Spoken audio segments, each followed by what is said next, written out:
हाँ भाई बच्चों, ऑडियो वीडियो क्लियर है? बताओ बताओ बताओ।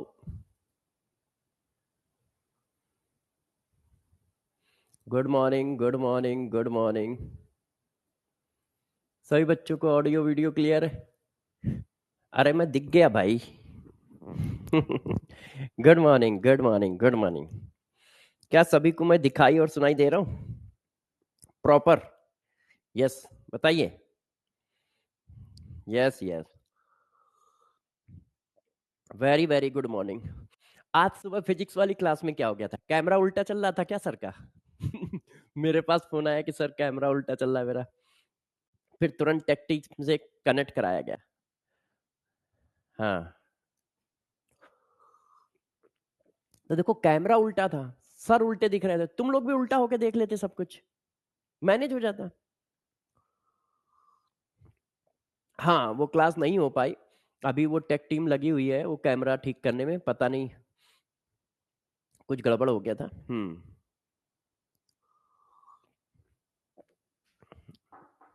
नहीं नहीं, पहले फिजिक्स नहीं रहेगी। आज उनको कहीं इमरजेंसी में, एक्चुअल में वो टेक्निकल इशू इसीलिए आया था कि किसी दूसरे स्टूडियो से वो क्लास ले रहे थे, है ना? तो वो इमरजेंसी में था। वैसे मेरी क्लास क्लास पहले रहती है, मेरी ही पहले रहेगी अभी, है ना? कल से वही शेड्यूल चलेगा जो चल रहा था। वो आज उनको इमरजेंसी में कहीं जाना था, तो ये हुआ कि सर पहली क्लास लेके चला जाऊं या कैंसिल करूं। तो मैंने कहा नहीं सर, आप क्लास ना कैंसिल करो, आप पहली क्लास लेके चले जाओ, मैं दूसरी ले लूंगा। हाँ, तो सारे बच्चे गुड गुड गुड। तो सभी बच्चे बताएं जरा, जोश कैसा चल रहा है, पढ़ाई लिखाई कैसी चल रही है सबकी? सभी बच्चों की पढ़ाई लिखाई कैसी चल रही है? ऑडियो और वीडियो क्लियर है? अच्छा, इसका ऑडियो और जो मैं, जैसे मैं पहली क्लास जो 8:30 बजे वाली होती है अपने घर के ऑडियो से स्टूडियो से लेता हूँ, उसका ऑडियो और इसका ऑडियो, बेटर ऑडियो कौन सा है, या दोनों सेम है मस्त है?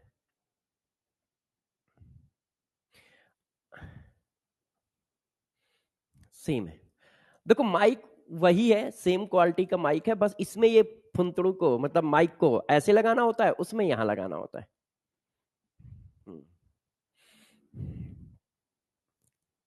सेम है, लगभग सेम है। ये वाला अच्छा है। ओके ठीक है। हाँ, अभी मैं ऑफिस के स्टूडियो से ले रहा हूँ।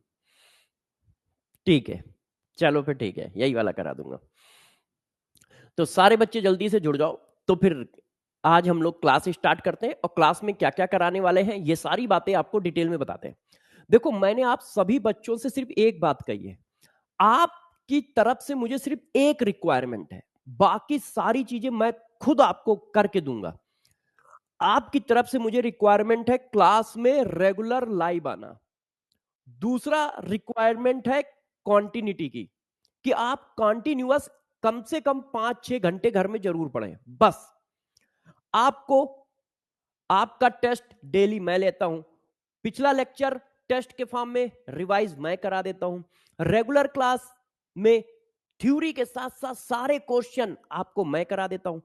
एनसीईआरटी के भी क्वेश्चन, मैं एक एक एनसीईआरटी का भी क्वेश्चन कराऊंगा जब चैप्टर खत्म हो जाएगा, साथ साथ में भी कराता चल रहा हूं। और जब चैप्टर खत्म हो जाएगा तो एनसीईआरटी एग्जाम्पलर के सारे वो क्वेश्चन जो नीट में आने हैं वो मैं करा दूंगा, वो मैं करा दूंगा। ठीक है, जब चैप्टर खत्म हो जाएगा तो आपको एक थ्योरी रिवीजन की सीट भी दूंगा पूरे चैप्टर की। जैसे बच्चा क्या करता है, थ्योरी दो तरह से रिवाइज हो सकती है। एक, जो मैंने सीएसडी के फॉर्म में शॉर्ट नोट्स बनाए हैं, आप उनको रिवाइज करोगे, है ना? और दूसरा, आप पूरी कॉपी को रिवाइज करो। और तीसरा एक और तरीका है जो मैंने इस साल आपके लिए खोजा है, कि मैं थ्योरी के क्या है, छोटे छोटे क्वेश्चन बना दूंगा, 70-80 क्वेश्चन या 100 क्वेश्चन, जिनको तुम करोगे ना तो थ्योरी रिवाइज हो जाएगी। उस पीडीएफ का आप प्रिंट आउट निकाल लीजिएगा, और प्रिंट आउट निकालने के बाद उसको घर में रख लीजिएगा, और कम से कम 2 से 3 प्रिंट आउट निकालो। तो जब भी चैप्टर रिवाइज करना है तो आप चाहो नोटबुक से रिवाइज कर लो, आप चाहो सीएसडी नोट से रिवाइज कर लो, क्योंकि सीएसडी में क्या है, सब कुछ होता है। नहीं तो आप उस सीट को लगा लो। सीट लगाना बच्चों को ज्यादा अच्छा लगता है नोटबुक रिवाइज करने के रिस्पेक्ट में। तो बच्चा सीट लगाएगा ना तो ऑटोमेटिक सारी थ्योरी रिवाइज हो जाएगी, सारे फार्मूले रिवाइज हो जाएंगे, सारे मेन पॉइंट रिवाइज हो जाएंगे, सारे रिलेशन रिवाइज हो जाएंगे। इस तरह की मैंने थ्योरी रिवीजन सीट बनाई है, कल आपको दिखाऊंगा भी प्रिंट आउट आज, मगर वो चैप्टर के एंड में मिलेगी।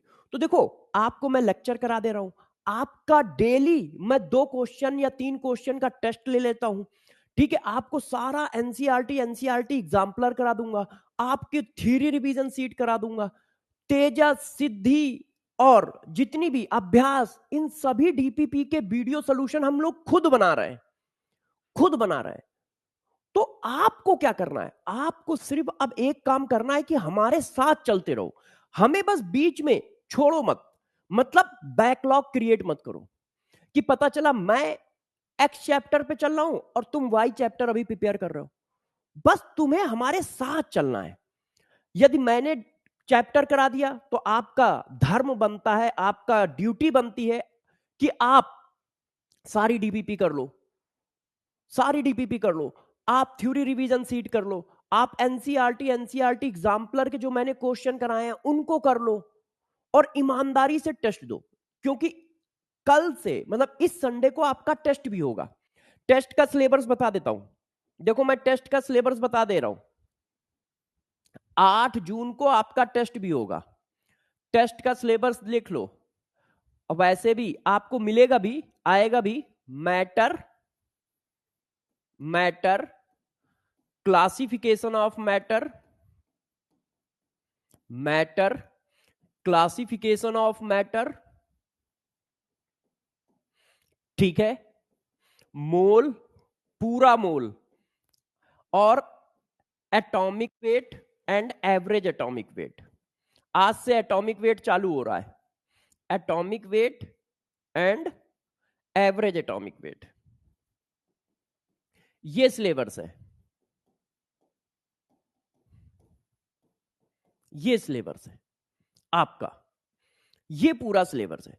सिद्धि और तेजस के वीडियो सॉल्यूशन आपको पेपर, देखो सिद्धि और तेजस चैप्टर खत्म होने के बाद लगानी है, उसके वीडियो सॉल्यूशन कल अपलोड हो जाएंगे, आज मैं रिकॉर्ड करूंगा। सिद्धि और तेजस के वीडियो सॉल्यूशन कल अपलोड होंगे, आज रिकॉर्ड करूंगा, और वो चैप्टर खत्म होने के बाद लगानी है। आपको डीपीपी चैप्टर के साथ लगानी है। तेजस मैंने जो डीपीपी बनाई है, असाइनमेंट बनाया है, उसके क्वेश्चन अल्टीमेट है, मतलब वो नीट के लेवल से 20% 30% ऊपर है, मगर वो सारे क्वेश्चन नीट में आ सकते हैं। मैंने ऐसे बनाया है, क्योंकि आप देखते हैं ना कि पूरे पेपर में 10 क्वेश्चन टफ आए, तो वो 10 क्वेश्चन वाले हैं। और सिद्धि एक नए तरह के क्वेश्चन का कलेक्शन है जो किसी बुक में नहीं है, जितनी भी बुकें मार्केट में है वो सब पुरानी बुक है, उस टाइप के क्वेश्चन अब पेपर में 30% आते हैं। अब जो पेपर में क्वेश्चन आ रहे हैं पिछले 3 साल से, उसमें मल्टीपल स्टेटमेंट वाले क्वेश्चन बहुत हैं। इनऑर्गेनिक का तो 70% पेपर मल्टी स्टेटमेंट है, ऑर्गेनिक का भी पेपर देखो तो मैचिंग है, मल्टी स्टेटमेंट है, कन्वर्जन है, इस तरह का पेपर है। इस तरह के क्वेश्चन पुरानी बुकों में है ही नहीं, पुरानी बुकों में वो सिंगल करेक्ट क्वेश्चन पड़े हुए हैं। तो नए पेपर के हिसाब से ये सारी डीपीपी नई तरीके से बनाई गई है। आप सिद्धि डीपीपी को देखोगे तो सिद्धि डीपीपी में सारे क्वेश्चन स्टेटमेंट वाइज क्वेश्चन है, एक क्वेश्चन में 4-4 क्वेश्चन है, एक क्वेश्चन में 4-4 है, लेंदी और स्टेटमेंट वाइज क्वेश्चन। हम लोगों ने कोशिश की है कि हर टाइप के क्वेश्चन की आपकी खूब प्रैक्टिस हो, मगर मैं ये साफ साफ बता रहा हूं कि बेटा सिलेक्शन आप देते हो, हम आपको अच्छा पढ़ा सकते हैं, हम आपकी अच्छी प्रैक्टिस करा सकते हैं, हम अपनी तरफ से बेस्ट कर सकते हैं, मगर जब सिलेक्शन की बात आएगी तो वो आपकी तरफ से आएगा। क्यों? क्योंकि ये सब आपको करके परफॉर्म करना है। तो आप बस इतना सोच लो, आप बस अपने दिमाग में ये बात फीड कर दो कि हम सर का साथ नहीं छोड़ेंगे, मतलब हम एक दिन का भी बैकलॉग नहीं बनने देंगे। यदि आप एक दिन का भी बैकलॉग नहीं बनने दोगे ना, तो सिलेक्शन अपने आप हो जाएगा। बस आप मेरे साथ साथ चलो, जो चैप्टर पढ़ा दूं उसकी सारी डीपीपी कर लो, सारे टेस्ट करना है। क्या प्रॉमिस करते हो कि सर मैं बैकलॉग नहीं बनने दूंगा? मैं बार बार ये आपको क्यों समझा रहा हूं, क्योंकि मुझे पता है कि 2 महीने बाद आप मेरे से किस तरह की डिमांड कर रहे होगे। 2-3 महीने बाद बहुत सारे बच्चे डिमांड कर रहे होंगे, सर बैकलॉग कैसे क्लियर करूं, उस पर एक वीडियो बना दो या उस पर एक मेंटोरशिप सेशन ले लो। तो बस इसीलिए मैं पहले दूसरी क्लास से ही कह रहा हूं, क्योंकि अभी चैप्टर चालू हुआ है, तो पहली दूसरी क्लास से ही कह रहा हूं कि नहीं, हर बच्चा इस बात को बस दृढ़ निश्चय कर ले कि सर मैं आपके साथ चलूंगा, और मैं आपको प्रॉमिस करता हूं कि केमिस्ट्री की वजह से आपका सिलेक्शन नहीं रुकेगा, पेपर चाहे जैसा आए, चाहे जैसा है, इजी आए, टफ आए, लेंदी आए, चाहे जैसा है, आप केमिस्ट्री में उतना स्कोर जरूर करोगे जिससे आपको एक एमबीबीएस की सीट मिल पाए, और साथ साथ में आप दूसरे सब्जेक्ट को भी सहयोग कर पाओ यदि वो सब्जेक्ट आपके ऊपर नीचे हो जाए तो। मगर मेरे को क्या चाहिए, मेरे को आपसे सिर्फ एक चीज चाहिए, प्रॉमिस, कि सर मैं एक दिन का भी बैकलॉग नहीं बनने दूंगा, और जो आप कहोगे वो मैं करके आपको दूंगा, और मैं ऐसा कुछ डिमांड नहीं करूंगा कि तुम ना कर पाओ। मैं ऐसा नहीं करूंगा कि ये 500 क्वेश्चन है इस चैप्टर में, सारे करके आओ, क्योंकि मुझे भी पता है कि 500 चैप्टर एक क्वेश्चन में दे दूंगा तो बेचारा बच्चा करेगा कैसे। मैंने अपनी तरफ से तो पल्ला झाड़ लिया कि लो 500 क्वेश्चन करो, मगर वो इंसान की प्रजाति में पाया जाता है, कोई रोबोट नहीं है, उसको खाना भी है, पीना भी है, सब्जेक्ट दूसरे सब्जेक्ट भी पढ़ने हैं, और साथ साथ में वो थकेगा भी। तो मैं आपको कलेक्शन जो दूंगा इस तरह का दूंगा कि कम से कम क्वेश्चन में ज्यादा से ज्यादा तुम्हारी प्रैक्टिस हो जाए। ऐसा नहीं होगा कि सारी बुकों से कट पेस्ट मार के दे दिया, लो भाई 500 क्वेश्चन करो। यदि मैंने 100 क्वेश्चन दिए ना, तो 100 क्वेश्चन में हर कॉन्सेप्ट 4-4 बार आएगा, 4-4 बार आएगा, तो हर कॉन्सेप्ट आपका 4 से 10 बार रिवाइज होगा। कट पेस्ट पे मैं बिलीव ही नहीं करता, आप मेरे पढ़ाने का भी तरीका देखोगे तो बिल्कुल बुक से अलग है, क्योंकि एग्जाम तभी निकलता है जब आप उस पर काम करते हो, मेहनत करते हो। तो आप लोग रेडी हो जाओ, अपने आप इक्यूरेसी बनने लगेगी। एक बच्चा कह रहा सर इक्यूरेसी थोड़ी कम होती है, जैसे जैसे तुम प्रैक्टिस करते जाओगे इक्यूरेसी बढ़ती चली जाएगी बेटा। हाँ, डीपीपी आपको कहां मिलेंगी, जैसे देखो, जिस कॉलम में, जिस फोल्डर में आके आप लेक्चर देखते हो, उस फोल्डर के बगल में एक असाइनमेंट का फोल्डर है, और असाइनमेंट के बगल में एक अदर का फोल्डर है। अदर के फोल्डर पे जब जाओगे तो पीडीएफ फॉर्म में तत्व मॉड्यूल पड़ा है, वहां पर ही एक फोल्डर बना है मोल कॉन्सेप्ट का। जब उस मोल कॉन्सेप्ट के फोल्डर को क्लिक करोगे तो वहां पर एक पेज खुलेगा, उसमें सबके लिंक लगे, डीपीपी का लिंक लगा है, उसके वीडियो सोल्यूशन का लिंक लगा है, और उसके नोट्स का लगा है कि वीडियो सोल्यूशन की जो पीडीएफ बनती है उसका लिंक लगा है। और उसी में आगे अभी लिंक लग के आएगा क्या, थ्योरी रिवीजन सीट का, जब चैप्टर खत्म हो रहा होगा उसी में लिंक लग के आएगा तेजस के वीडियो सोल्यूशन का। ठीक है, उसी में लिंक लग के आएगा एनसीईआरटी एग्जाम्पलर की डीपीपी का। मतलब आपको सिर्फ इतना करना है जितना मैं बता रहा हूं, उससे ज्यादा कुछ नहीं करना, मगर उतना जरूर जरूर करना है, बाकी आप मेरे ऊपर छोड़ दो, ठीक है ना। यस, तेजस डीपीपी अभी अपलोड नहीं हुई है। अच्छा, तो तेजस डीपीपी आज मैं अपलोड करा देता हूं, आज मैं वीडियो सोल्यूशन अपलोड करा देता हूं तेजस का और सिद्धि का, और तेजस डीपीपी भी अपलोड करा देता हूं। मगर तेजस डीपीपी और सिद्धि डीपीपी आप तभी करें जब चैप्टर इंड होने वाला हो। मैं बता दूंगा कब करना है, मैं बता दूंगा आपको, मैं सब बताता जाऊंगा, बस आपको करना रहेगा, ठीक है। चलो अब पढ़ाई करते हैं, चलो अब पढ़ाई करते हैं। तो भाई सब लोग टेस्ट के लिए रेडी हो जाओ, सारे बच्चे टेस्ट के लिए रेडी हो जाए, टेस्ट के लिए रेडी हो जाओ। जो लास्ट क्लास में पढ़ाया था उसका टेस्ट लेने वाला हूं, पहला क्वेश्चन आपकी स्क्रीन पे आने वाला है, टेस्ट के लिए सारे बच्चे रेडी हो जाए, रेडी हो जाए। पहला क्वेश्चन आपकी स्क्रीन पर ये रहा, बताओ भाई, बताओ, जल्दी और सही आंसर देना है, यस, जल्दी और सही। हाँ, क्विज के फॉर्म में भी देंगे, अभी आप लोग डीपीपी, देखो क्या होता है, पीडीएफ निकाल लोगे तो आप स्टोर कर पाओगे, क्विज के फॉर्म में क्वेश्चन स्टोर नहीं होता है, तो क्विज के फॉर्म में भी देंगे।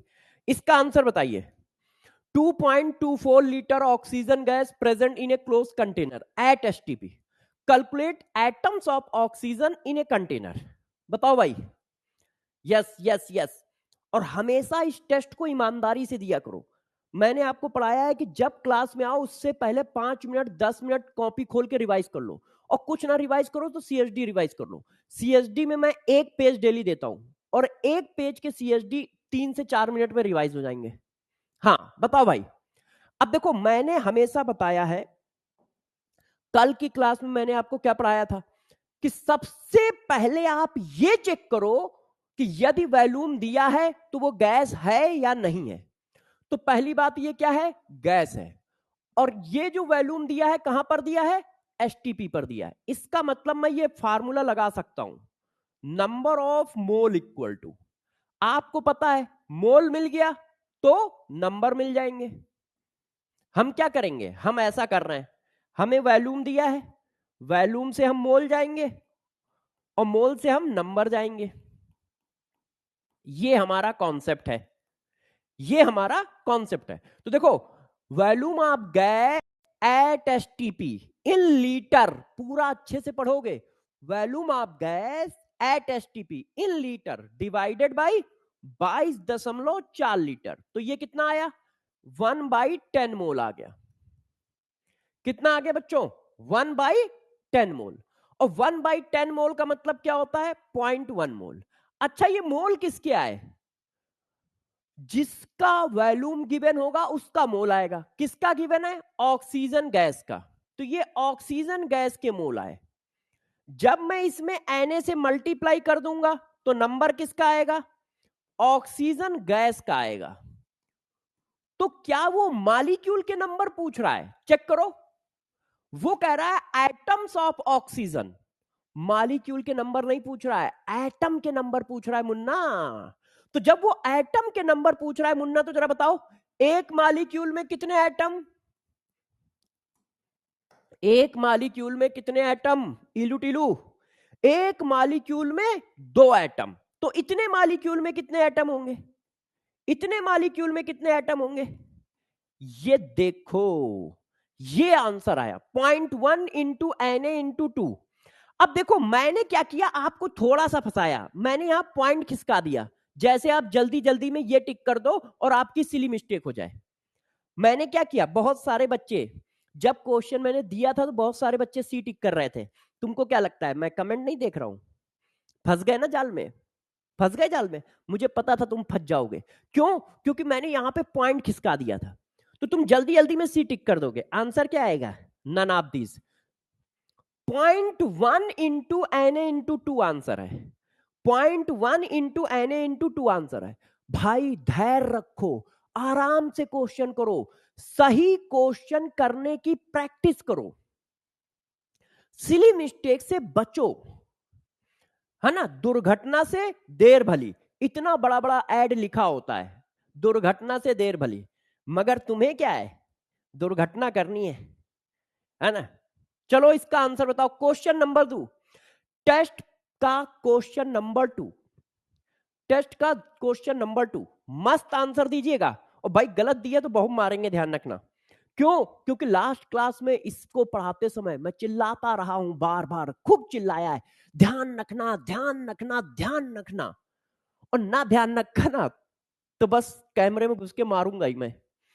हाँ ध्यान रखियो, आरती, निमो, शाहिद, हाँ गरिमा, एसके, बहुत सही, आशीर्वाद, रिसु, साहू, निर्मल, अतुल, यस जल्दी जल्दी बताओ, good good good good good good good. गलत बताए तो बहुत मारे जाओगे। यस बहुत सही बहुत सही। हाँ देखो पहली बात मैंने आपको सिखाया है कि जब भी कहीं वॉल्यूम दे तो सबसे पहले ये चेक करो ये गैस है या कुछ और। तो क्या ये गैस है, लिखा है 18 ml वाटर। मुन्ना एसटीपी का मतलब क्या होता है, एसटीपी का मतलब होता है टेम्परेचर 273 केल्विन या 0 डिग्री सेंटीग्रेड। 0 डिग्री सेंटीग्रेड पर वाटर गैस नहीं होता, वेपर नहीं होता है। 0 डिग्री सेंटीग्रेड पर क्या होता है, वो लिक्विड होता है। तो जोशीले नौजवान, ऐसा तो नहीं है कि तुमने वाला फार्मूला लगा दिया जो अभी लिखा था, number of mole equal to volume of gas at STP divided by 22.4। वो गैस के लिए है मुन्ना, किसके लिए है, गैस के लिए।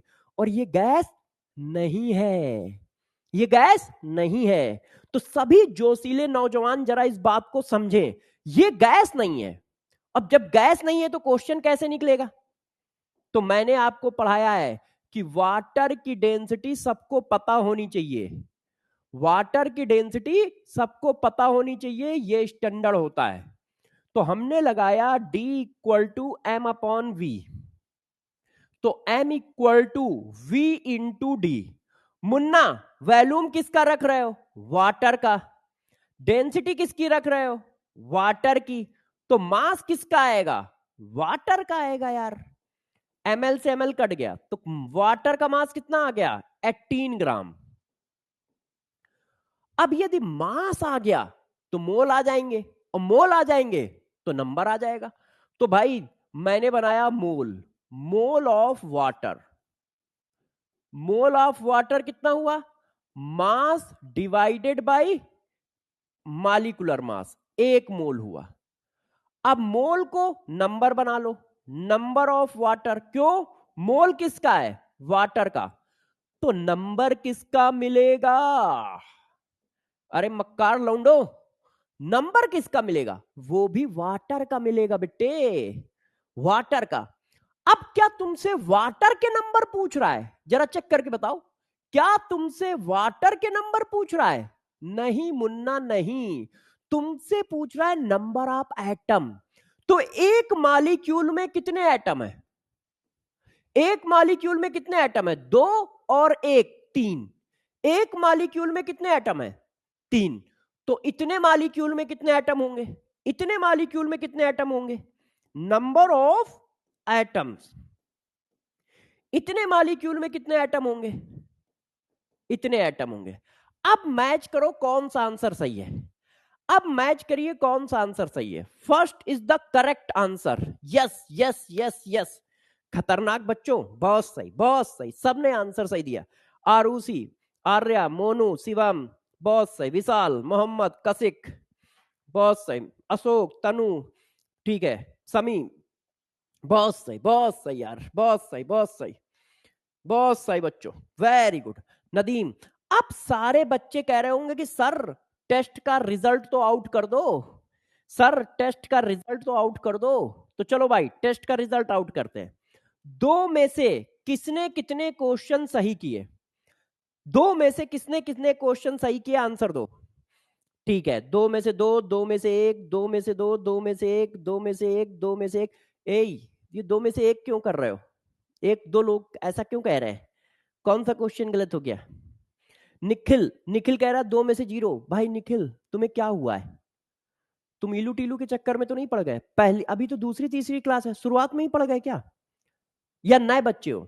हाँ, बहुत सारे बच्चे नए भी हो सकते हैं, ये तो मैं बताना भूल ही गया। वैसे मैं बताता हूँ, बहुत सारे बच्चे नए भी हो सकते हैं। वो पहले पुराने लेक्चर देखे, जो 3-4 लेक्चर पीछे हो चुके हैं उनको वो 1.5 की स्पीड में देख ले। हम लोग बहुत आराम से धीरे धीरे ए से लेके जेड तक पढ़ाते हैं। पढ़ाने में मुझे बिल्कुल टाइम नहीं लगता है। बच्चे इतने समझदार होते हैं कि यदि उनको अच्छे से समझाते जाओ तो वो समझते चले जाते हैं। तो हाँ श्वेता बेटा, यस उज्जवल, हाँ वेरी गुड वेरी गुड। संध्या, गुड। तो बहुत सारे बच्चों ने 100% क्वेश्चन सही किए हैं।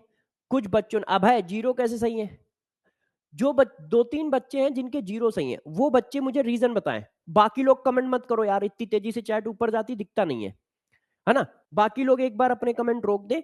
जिन बच्चों के 0 नंबर है वो अपने कमेंट में बताएं उनकी प्रॉब्लम क्या है, 0 क्यों है। नए स्टूडेंट है, सिली मिस्टेक की है, रिवीजन नहीं करके आए हैं, या कोई और बात समझ में नहीं आ रहा है। भाई गलत तो मैं भी हो सकता हूं ना यार, इंसान की प्रजाति में पाया जाता हूं। तो हो सकता है मैं सोच रहा हूं मैंने सब कुछ समझा दिया, मगर अभी कहीं कमी रह गई हो।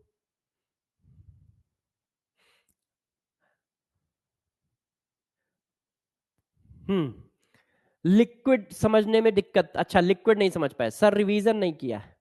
हाँ सर, मिस्टेक हो गई, सिली मिस्टेक हो गई। अच्छा, अरे वाह यार, सिली मिस्टेक हो गई तो ये खराब बात है। जरा सिली मिस्टेक में कभी तुमने किसी दूसरे के घर में घुसे हो कि अपना घर छोड़ के किसी दूसरे के घर में घुस जाओ जाके कि सिली मिस्टेक है? अपनी गर्लफ्रेंड छोड़ के किसी दूसरे की गर्लफ्रेंड के साथ घूमने गए, सिली मिस्टेक। ये सारी सिली मिस्टेक तुम्हारी सब्जेक्ट में क्यों होती है यार? है जितना ध्यान, जितना ध्यान तुम अपने बॉयफ्रेंड गर्लफ्रेंड पे रखते हो, जितना ध्यान तुम अपने घर पे रखते हो, उतना ही ध्यान प्रभु सब्जेक्ट पे भी रखो। कि क्वेश्चन करते समय ये बातें ध्यान रखो। और कल मैं चिल्लाया हूं, फ्राइडे को इतना चिल्लाया कि मेरा गला गला खराब हो गया कि ध्यान रखना ध्यान रखना। तो उनको लगा कि सर को दौड़ा पड़ा होगा चिल्लाने वाला, है ना। तो बच्चों को लगा होगा सर को दौड़ा पड़ा है चिल्लाने वाला। अरे प्रभु वो तुम्हारे लिए ही बता रहा था, क्योंकि मुझे पता था कि 3 दिन बाद तुम यही करोगे, पकड़ नहीं पाओगे जल्दी जल्दी में। और ये होता क्यों है? क्योंकि तुम क्वेश्चन को जल्दी करना चाहते हो। क्वेश्चन को सही करना है, जल्दी नहीं करना है। जल्दी वो अपने आप हो जाएगा जब तुम्हारी खूब प्रैक्टिस होगी और खूब सही कर रहे होगे। हाँ, अब शिवम को इस बात का दर्द है, वो कह रहा है सर मेरी गर्लफ्रेंड नहीं है। अबे तो तुम पढ़ाई पे ध्यान दो, ये कोई अच्छी बात है? ये तो खराब बात थोड़ी ना है। जब तुम डॉक्टर बन जाओगे, सारे बच्चे समझे, जब तुम डॉक्टर बन जाओगे तो यार बॉयफ्रेंड गर्लफ्रेंड की लाइन लग जाती है। देखो, उगते हुए सूरज को आज की दुनिया में सलाम किया जाता है, ध्यान रखिएगा। आप में कोई कमी नहीं है, आप नीले हो, पीले हो, सफेद हो, काले हो, भूरे हो, चाहे जैसे हो, कोई फर्क नहीं पड़ता है। मगर आप कामयाब हो तो सब कुछ है। आपके पास हजारों गर्लफ्रेंड है, हजारों बॉयफ्रेंड है। और यदि आप कामयाब नहीं हो, डॉक्टर नहीं हो, तो आप चाहे जैसे हो, तुम्हें कोई नहीं पूछने वाला आजकल। क्यों? क्योंकि आजकल यदि आपके पास पावर है, पैसा है, तो आप प्लास्टिक सर्जरी करा लोगे। ये जितने हीरो हीरोइन देखते हो, ये सब प्लास्टिक सर्जरी करके आपके सामने आते हैं। नहीं तो ये आपसे भी गंदे दिखते हैं, आपसे भी गंदे दिखते हैं। तो एक बार आप अपना स्टेटस ऊपर कर लो, डॉक्टर बन जाओ। जब आपके पास सब कुछ रहेगा तो यार सब चेंज करा लेना। आज की दुनिया में ये क्या है, ये सब चेंज हो जाता है। क्लियर है? तो अब क्या करोगे? सिर्फ पढ़ाई पे फोकस करोगे। देखो, हर मर्ज की दवा एक है, आपकी लाइफ का सलूशन एक है। जानते हो क्या? आप एक बार डॉक्टर बन जाओगे, आपके पास रुतबा आ जाएगा, आपकी आपकी जॉब लग जाएगी, आप पैसे कमा लोगे, तो आप मैक्सिमम प्रॉब्लम को सॉल्व कर पाओगे, कोई भी प्रॉब्लम हो। क्योंकि आज की दुनिया की प्रॉब्लम इन्हीं से सॉल्व होती है। हाँ, प्रियांशु कह रहा है सर ब्लैक स्किन है। अरे स्किन भी वाइट हो जाती है, तुम्हें पता ही नहीं है। काजोल को देखो, काजोल की पुरानी पिक्चरें देखो। काजोल मतलब उसका सांवला कलर था या जैसा भी मानो, उसकी स्किन देखो, अरे स्किन भी वाइट हो जाती है यार। हाँ प्रियांशु बेटा परेशान ना हो, इतना इतना दुखी क्यों? काला तो मैं भी हूं यार, है। तो मैं दुखी थोड़ी होता हूँ, जिस दिन मेरे को पैसा आएगा मैं फिर इसको सफेद करा लूंगा, उसमें क्या है। चलो आओ, अच्छे से पढ़ाई करो, गड़बड़ मत करना। अब क्वेश्चन करते हैं। अब देखो, आज का टॉपिक चालू करते हैं, आज का टॉपिक चालू करते हैं, ठीक है। अब मक्कारों थोड़ा सा शांत हो जाओ, हाँ थोड़ा सा शांत हो जाओ, ठीक है। अब आज की क्लास को स्टार्ट कर रहा हूं, ध्यान दीजिए। एटॉमिक मास यूनिट क्या होता है, सबसे पहले ये पढ़ाता हूं। क्या एटॉमिक मास यूनिट? अच्छा, एटॉमिक मास यूनिट निकालने से पहले मैं आपको कुछ कॉन्सेप्ट देता हूं। बताओ, क्या मैंने आपको यह बताया है, क्या मैंने आपको यह बताया है कि एक मोल में कितना मास होता है? एक मोल कंटेन्स, एक मोल में कितना मास होता है? बताओ, क्या मैंने ये बताया है? एक मोल में कितना होता है? यदि मॉलिक्यूल है तो मॉलिक्यूलर वेट इन ग्राम, और यदि एटम है तो एटॉमिक वेट इन ग्राम, एटॉमिक वेट इन ग्राम। क्या ये बात सही है? क्या ये बात सही है? इसमें किसी को कंफ्यूजन तो नहीं है? क्या ये बात सही है? इसमें किसी को कंफ्यूजन तो नहीं है? एक मोल में कितना मास होता है? यदि वो मॉलिक्यूल है तो उसके मॉलिक्यूलर वेट के बराबर, यूनिट क्या होगी? ग्राम। एटम है तो एटॉमिक वेट के बराबर, यूनिट क्या होगी? ग्राम। अच्छा, जब तुम जिद कर रहे हो तो क्या मैंने ऐसा भी तुम्हें बताया है कि एक मोल में नंबर कितने होते हैं? Avogadro number 6.022 into 10⁻23 numbers. क्या ये बात सही है मुन्ना? बताओ भाई। एन नंबर, क्या मैंने ये भी बताया है? क्या मैंने ये भी बताया है? क्या ये आपको पता है? यस। अब देखना, खेल हो गया, खेल हो गया, देखना, देखो बच्चों, खेल हो गया। अब मुझे बताओ, A इक्वल टू बी है, A इक्वल टू सी है, तो क्या मैं B इक्वल टू सी लिख सकता हूं? यस या नो बताओ, यस या no? A equal to B है, B इक्वल टू सी है, तो क्या मैं B इक्वल टू सी लिख सकता हूं? यस या no? Yes yes yes yes, Hrithik बहुत सही बेटा, पूर्णिमा, निर्मल, हाँ, देवेश, हाँ, फिजा, बहुत सही। तो यार गौर से देखो, आपने कहा एक मोल में इतना मास होता है, एक मोल में इतने नंबर होते हैं, तो यदि मैं कहीं ऐसे लिख दूं तो कोई बच्चा बुरा नहीं मानेगा।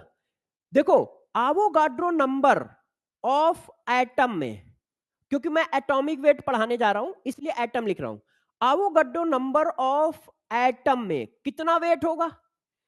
आवोगाड्रो नंबर ऑफ एटम में कितना वेट होगा? कितना वेट होगा? एटॉमिक वेट इन ग्राम होगा।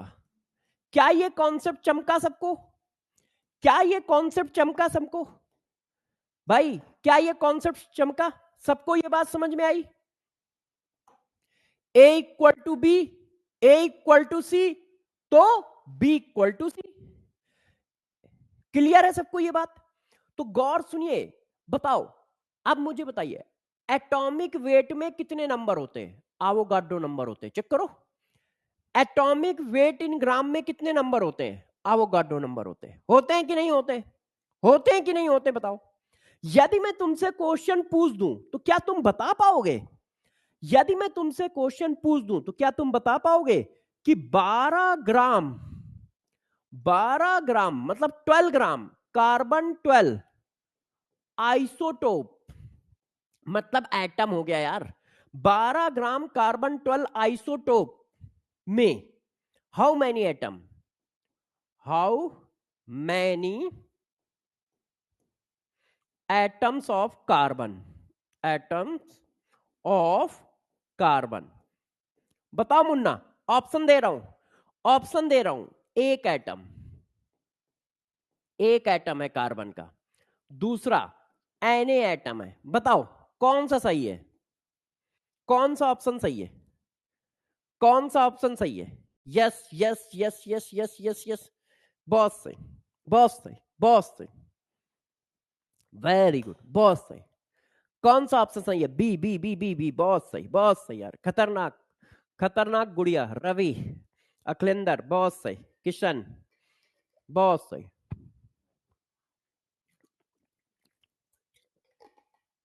लक्ष्मी। तो अब यार जरा देखना, आपने कहा है कि 12 ग्राम क्या है? कार्बन का एटॉमिक वेट है। 12 ग्राम क्या है? कार्बन का एटॉमिक वेट। और उसमें कितने नंबर है? Na नंबर ऑफ एटम है। 12 ग्राम कार्बन में कितने एटम है? Na नंबर ऑफ एटम है। क्लियर है? यही तो तुमने कहा है। यस। अब मैं देखो खेल खेलने जा रहा हूं, डरना मना है, डरना नहीं। देखना, Na एटम में, Na एटम में कितना मास है? एटॉमिक मास है। यूनिट क्या है? ग्राम। तो एक एटम में कितना मास होगा? एक एटम का मास कितना होगा? एक एटम का mass, atomic mass in gram divided by Na, मतलब ए क्या होता है? Mass number, gram divided by Na। यहां तक सही है कि नहीं? यहां तक बात सही है कि नहीं? तो एक एटम का मास कितना होता है? किसी के भी एक एटम का मास जो होता है वो होता है उसका, उसका मास number in gram divided by Na। Unit क्या है? Mass number in gram divided by Na। एक एटम का मास कितना होता है? किसी के भी एक एटम का mass, mass number divided by Na। यदि मैं कोई एटम ऐसा लिखता हूं, एक एटम है Z जिसका एटॉमिक नंबर 90 है, मास नंबर जो है 200 है। मैंने कहा इसके एक एटम का मास बताओ। मास of single Z atom, single Z atom का मास बताइए। एक ऑप्शन है आपके पास 200 डिवाइडेड बाई Na, एक ऑप्शन है 90 डिवाइडेड बाई Na, एक ऑप्शन है सिर्फ 200 और एक ऑप्शन है सिर्फ 90, और सबकी यूनिट ग्राम है। सबकी यूनिट ग्राम है। बताओ क्या आंसर होगा। सारे बच्चे आंसर बताएं और सही आंसर बताना है। बहुत सही अब्दुल्ला, बहुत सही आरती, बहुत सही बच्चे, मोनू, हाँ, नीतू, अशोक, विशाल, प्रतिमा, बहुत सही बहुत सही। जल्दी जल्दी सारे लोग आंसर दे। आर्यन बहुत सही, इरफान, आयुषी, शॉकिंग, तनु, निर्मल, बहुत सही बच्चों, गजब गजब गजब। तो एक एटम का वेट कितना होता है सारे बच्चों ने बताया। क्या बताया? मास number divided by Na। Unit क्या है? यूनिट क्या है? ग्राम। यूनिट क्या है? ग्राम। तो देखो मास नंबर ऊपर लिखा जाता है और ये है जेड, एटॉमिक नंबर। तो mass number divided by Na। इसका मतलब एक एटम का कोई मास पूछेगा तो हम ऐसे ही बता देंगे, टक्का से। कैसे बता दोगे? टक्का से। क्लियर है? क्लियर है? यस, बहुत सही, वेरी गुड। अब देखना मैं खेल खेलने जा रहा हूं, डरिएगा नहीं, डरिएगा नहीं, मैं थोड़ा सा खेल खेलने जा रहा हूं। अब देखो यार, ऐसे लिखा था ना तो कुछ लोगों को ये अच्छा नहीं लगा, कुछ लोगों ने कहा यार कुछ और करो। देखिए, मास of single atom, mass of single atom, किसी सिंगल एटम का मास क्या होगा? मास नंबर डिवाइडेड बाय Na ग्राम, यही होगा ना। किसी ने कहा यार ये पढ़ने में ना थोड़ा दिक्कत दे रहा है, क्या इसको तुम इजी कर सकते हो? मैंने कहा यस, अभी इजी कर देता हूं, गौर समझिए, डरना नहीं। नो नो नो मुन्ना, ना ना, देखिए, बस बस सुई लग गई, देखना, सुई लग गई, डरना नहीं, डरना नहीं सबको। ये देखो बच्चों, गेम हुआ। मैंने क्या किया, 1/Na की जगह AMU लिख दिया। मतलब 1/Na ग्राम को एक नई यूनिट से रिप्लेस कर दिया। 1/Na ग्राम को एक नई यूनिट से रिप्लेस कर दिया। इसका नाम रखा 1 यूनिफाइड या 1 AMU या फिर 1 atomic mass unit. 1 atomic mass unit, क्या नाम रखा? 1 एटॉमिक मास यूनिट।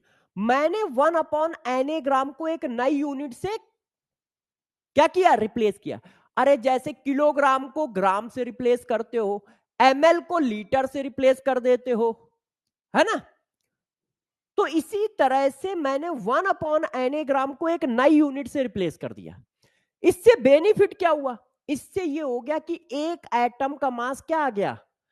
A के बराबर आ गया। इससे बेनिफिट क्या हुआ? A सबको याद होता है, तो एक एटम का मास क्या है? A, मगर यूनिट क्या है? यूनिफाइड। यूनिट क्या है? यूनिफाइड, या यूनिट क्या है? AMU, atomic mass unit, atomic mass unit. तो अब आप एक एटम के वेट को दो तरह से लिख सकते हो। अब मैं CSD देने जा रहा हूं, अब मैं आपको CSD दे रहा हूं। ये आपके शॉर्ट नोट्स हैं, ये आपके फार्मूला नोट्स हैं, और ये आपके कॉन्सेप्ट हैं। तीनों चीजें एक जगह पे मैं खुद लिखा के दे रहा हूं आपको। मैं शॉर्ट नोट्स खुद बनवाता हूं आपको, मैं फार्मूला सीट खुद बनवाता हूं आपको, मैं कॉन्सेप्ट सीट खुद बनवा रहा हूं आपको। कुछ नहीं करना है, बस इन चीजों को फॉलो करना है। अब मैं जितना भी पढ़ाया है उसके short notes, formula notes, concept notes बनवा रहा हूं, जिसको हम लोग क्या नाम देते हैं? जिसको हम लोग नाम देते हैं CSD।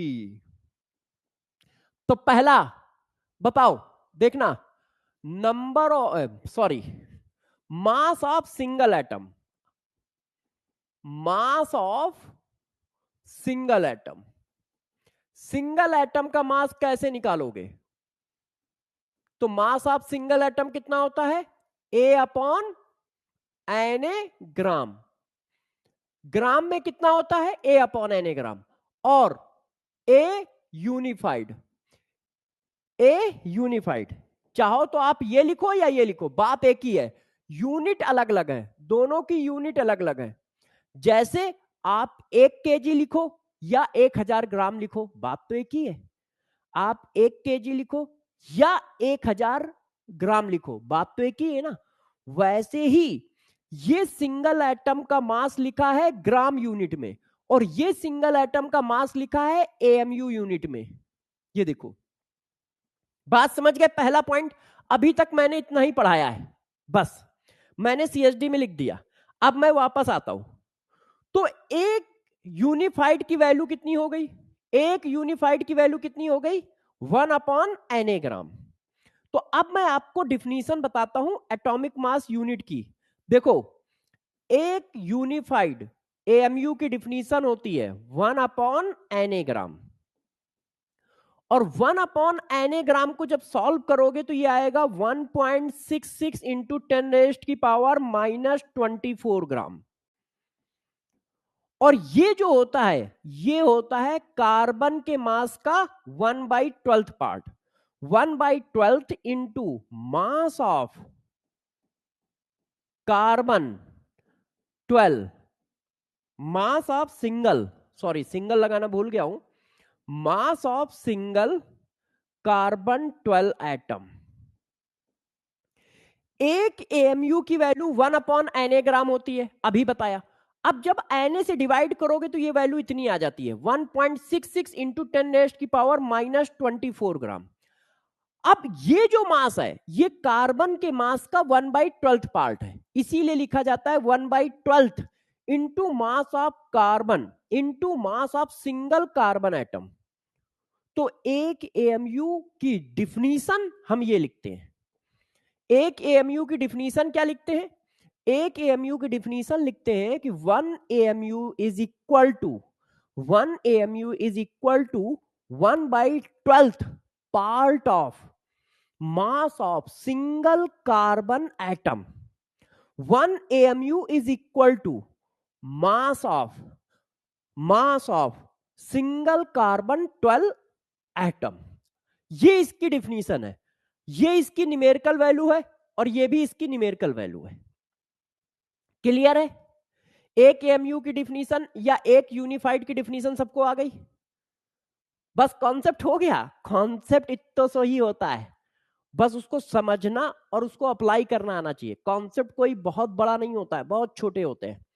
एक एएमयू की डिफिनीशन आ गई। एक एएमयू की डिफिनीशन कितनी होती है? 1/12। 1 AMU is equal to 1/12 into mass of single carbon 12 atom. 1 AMU is equal to 1/12 into mass of single carbon atom, या 1 AMU equal to 1/Na ग्राम, या 1 AMU equal to 1.6 into 10⁻⁻24 gram. Clear है? ये सारी बातें same है। एक AMU की definition clear है? अच्छा, तो मैं इसको सीएचडी में डाल देता हूं। अब देखो, यही कॉन्सेप्ट मैंने सीएचडी में भी लिख दिया। ठीक है, next number point, 1 AMU is equal to 1/12 mass of single carbon 12 atom, या फिर 1/Na ग्राम, या फिर बच्चों 1.66 इंटू 10⁻⁻24 ग्राम। देख लेना, कभी कभी घुमाने के लिए ग्राम को केजी में दे देगा। ध्यान दीजिएगा, कभी कभी इसको घुमाने के लिए ग्राम को केजी में दे देता है, जैसे बच्चे घूम जाए और इसको मना कर दें, नहीं ये एक एएमयू की वैल्यू नहीं होती है, ये एक एएमयू की वैल्यू नहीं होती है, ध्यान रखिए। हाँ बेटा नीलम, रिपीट कर दे रहा हूं, एक एएमयू इक्वल टू होता है, एक एएमयू की डिफिनीशन क्या है? एक एएमयू की डिफिनीशन क्या है? कार्बन के सिंगल एटम के मास का 1/12 पार्ट। एक एएमयू जो होता है, कार्बन के सिंगल एटम के मास का 1/12 पार्ट होता है। एक एएमयू जो होता है 1/Na ग्राम के बराबर होता है। एक एएमयू जो होता है 1.66 इंटू 10⁻⁻24 ग्राम होता है। क्लियर है? इतनी बात क्लियर है सबको? ये मास आप सिंगल कार्बन एटम के बराबर ही आएगा बेटा, ठीक है, आप बिल्कुल परेशान ना हो। अब गौर समझिए, 1/12 part of mass of single carbon atom. और जिसको कंफ्यूजन हो रहा हो तो मैं उसको देखो 1 मिनट में कहो तो करके भी दिखा देता हूं, बहुत इजी है। इतनी बात क्लियर है सबको? पहले ये बता दो। यदि इतनी बात आपको क्लियर है तो अब मैं कहानी को थोड़ा आगे ले चलता हूं। देखो, जरा सारे बच्चे इस क्वेश्चन का जवाब दे, सभी बच्चे इस क्वेश्चन का जवाब दे, ठीक है? Select correct option. पहला देखो, 1 AMU is equal to 1/Na gram. दूसरा, 1 AMU is equal to 1.66 into 10⁻⁻27 kg। 1 AMU is equal to 1/12 into mass of carbon 12 atom। अगला, 1 AMU इक्वल टू 1 यूनिफाइड। ये दोनों सेम चीज है ना?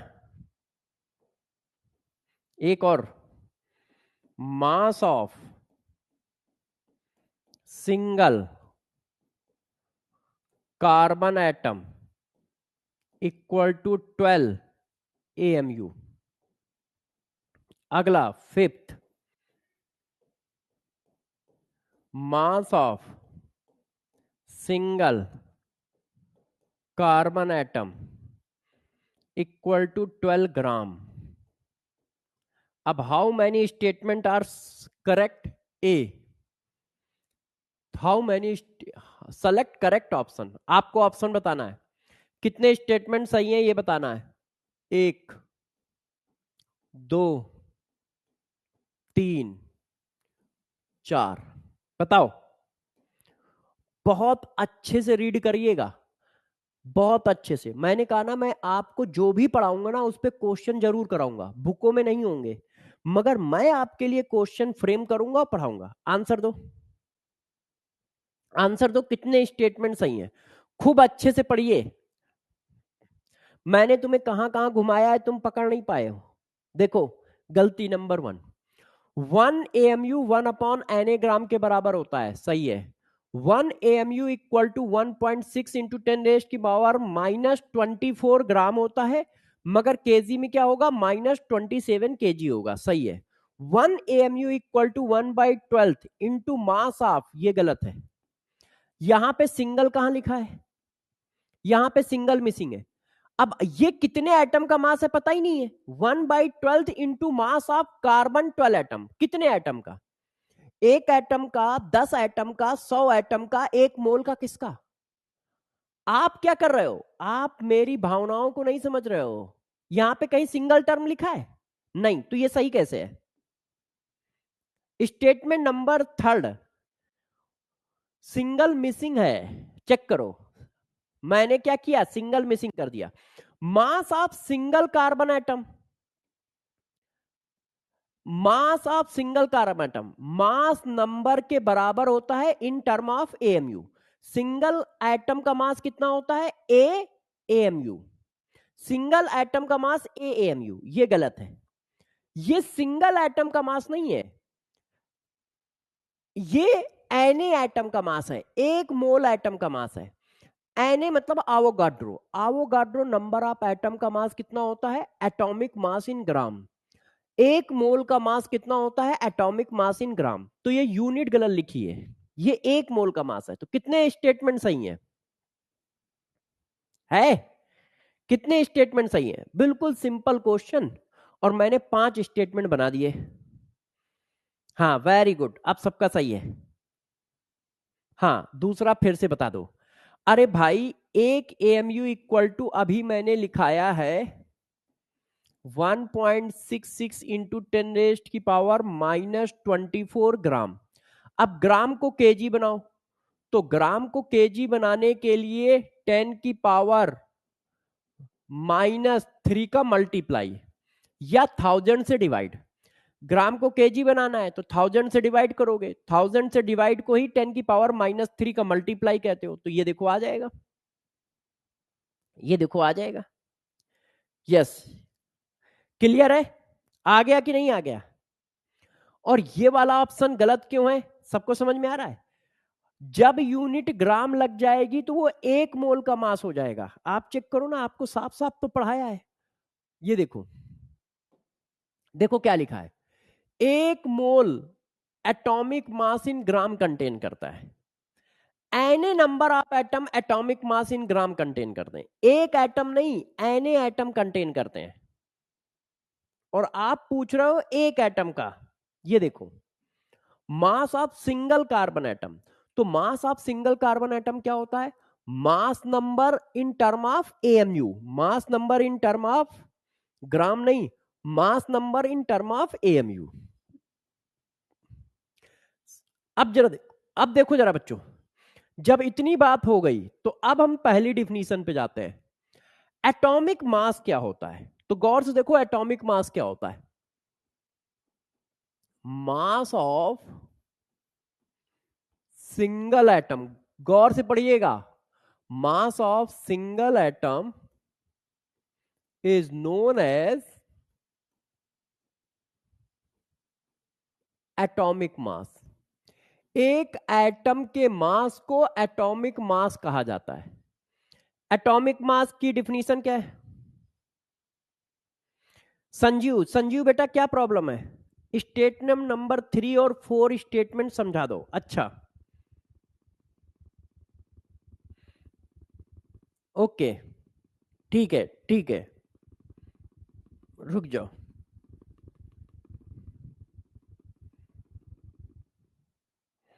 देखो, पहला पॉइंट, सारे बच्चे क्लास में सही समय पे आएंगे।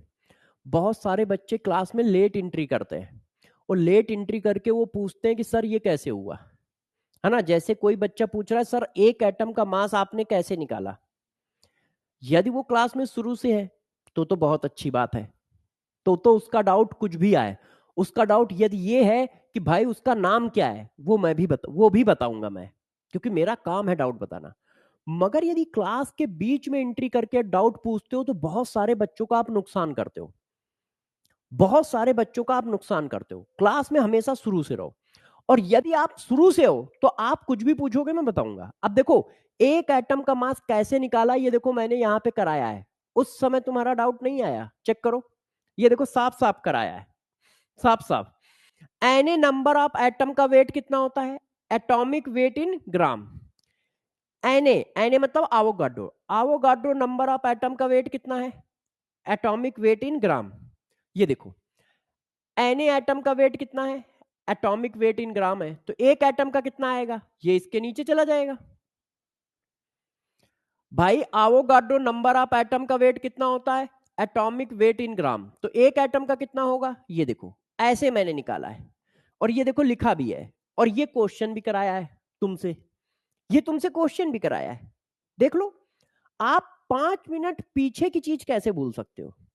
और भूल जाते हो, कोई बात नहीं, मैं बताऊंगा, मगर यार ये नुकसान है तुम्हारा। क्यों? क्योंकि 5 मिनट की चीजें यदि भूलोगे तो पेपर में कैसे करोगे जाके, वो तो 1 साल बाद है ना? तो कोई बात नहीं, मेरा काम है बताना। तो देखो, एन एटम का वेट, एटॉमिक वेट, तो एक एटम का वेट ये आ गया। तो एक एटम का वेट कितना होता है? देखो क्या लिखा है, mass number divided by N A, unit क्या है? ग्राम। ये देखो, आपने खुद लिखा है, mass number divided by N A gram, mass of single atom. एक एटम को ही तो सिंगल एटम कहते हैं, एक एटम को ही तो सिंगल एटम कहते हैं, है ना? क्लियर है? अच्छा, मीनो, नीमो, नीमो, नीमो बेटा, यूनिट क्लियर हो गई। यूनिट पर फोकस रखना, सारा खेल यूनिट का है, ये बात क्लियर हो गई।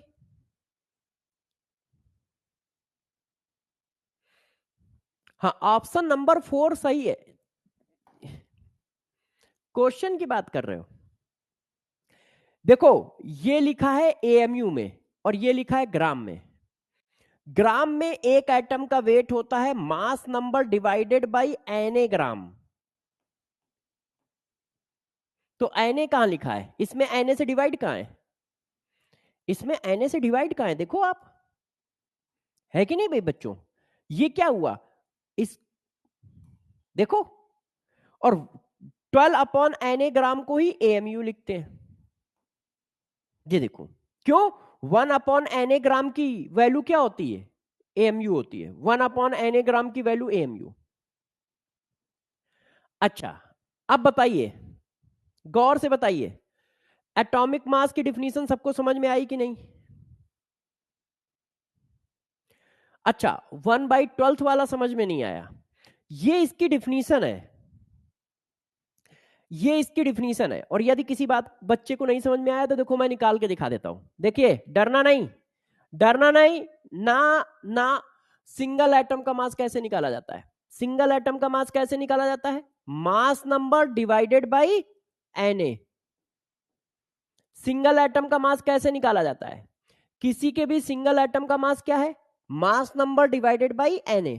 जिसको ये बात नहीं समझ में आई है उसको मैं समझा रहा हूं, है ना, डरना नहीं। सिंगल एटम का मास क्या होता है? Mass number divided by Na। 1/12, 1/12 cut गया। अब बताओ कितना आ गया?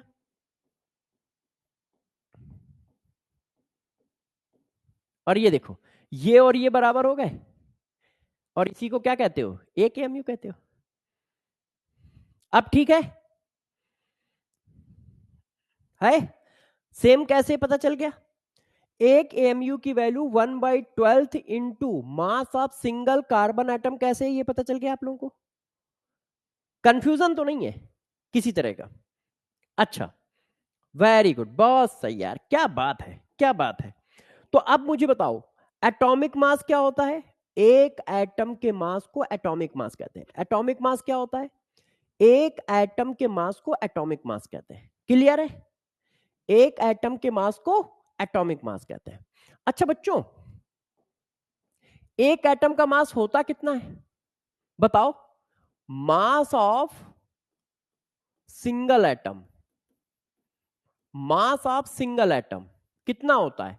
या इसी को कह दो, एटॉमिक मास कितना होता है? Atomic mass of atom. किसी भी एक एटम का मास कितना होता है? मास नंबर इन यूनिफाइड या एएमयू। अभी पीछे निकाल के आए हो ना? हाँ, ग्राम में क्या होगा? ये यूनिफाइड में, ग्राम में कितना होगा? ग्राम में कितना होगा? ए upon N A gram. Gram में कितना होगा? ए अपॉन एन ए ग्राम। तो एटॉमिक मास कितना होता है? Mass number in term of unified. Atomic mass कितना होता है? Mass number in term of unified. क्या ये बात सही है? और सही है तो जरा सारे बच्चे इसका आंसर दें। Atomic mass of oxygen atom is A 16 gram, B 16 unified, C both, D none. बताओ भाई, बताओ, सारे लोग आंसर दे, सभी लोग आंसर दे और सही से आंसर दीजिएगा।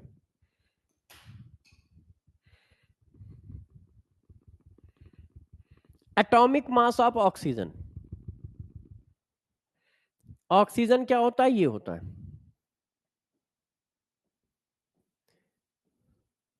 यस, आंसर बताओ। यस, जल्दी जल्दी आंसर। बहुत सही।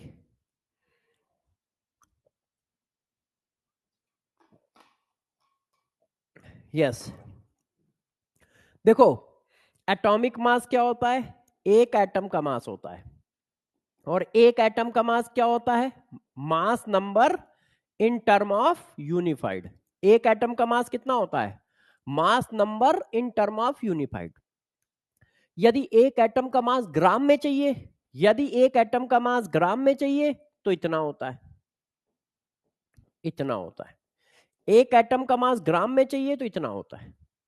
तो ये आंसर है। ये एक मोल का मास है, एक एटम का मास नहीं है, ये एक मोल का मास है। तो आंसर क्या होगा? बी। यदि सबको ये बात समझ में आई हो तो जरा एक बार दिल आग बरसा दो, चैट को जरा लाल पीला नीला हरा कर दो। यदि ये बात सबको समझ में आई है तो जरा चैट को एक बार लाल पीला नीला हरा कर दो, लाल पीला नीला हरा करो। यस।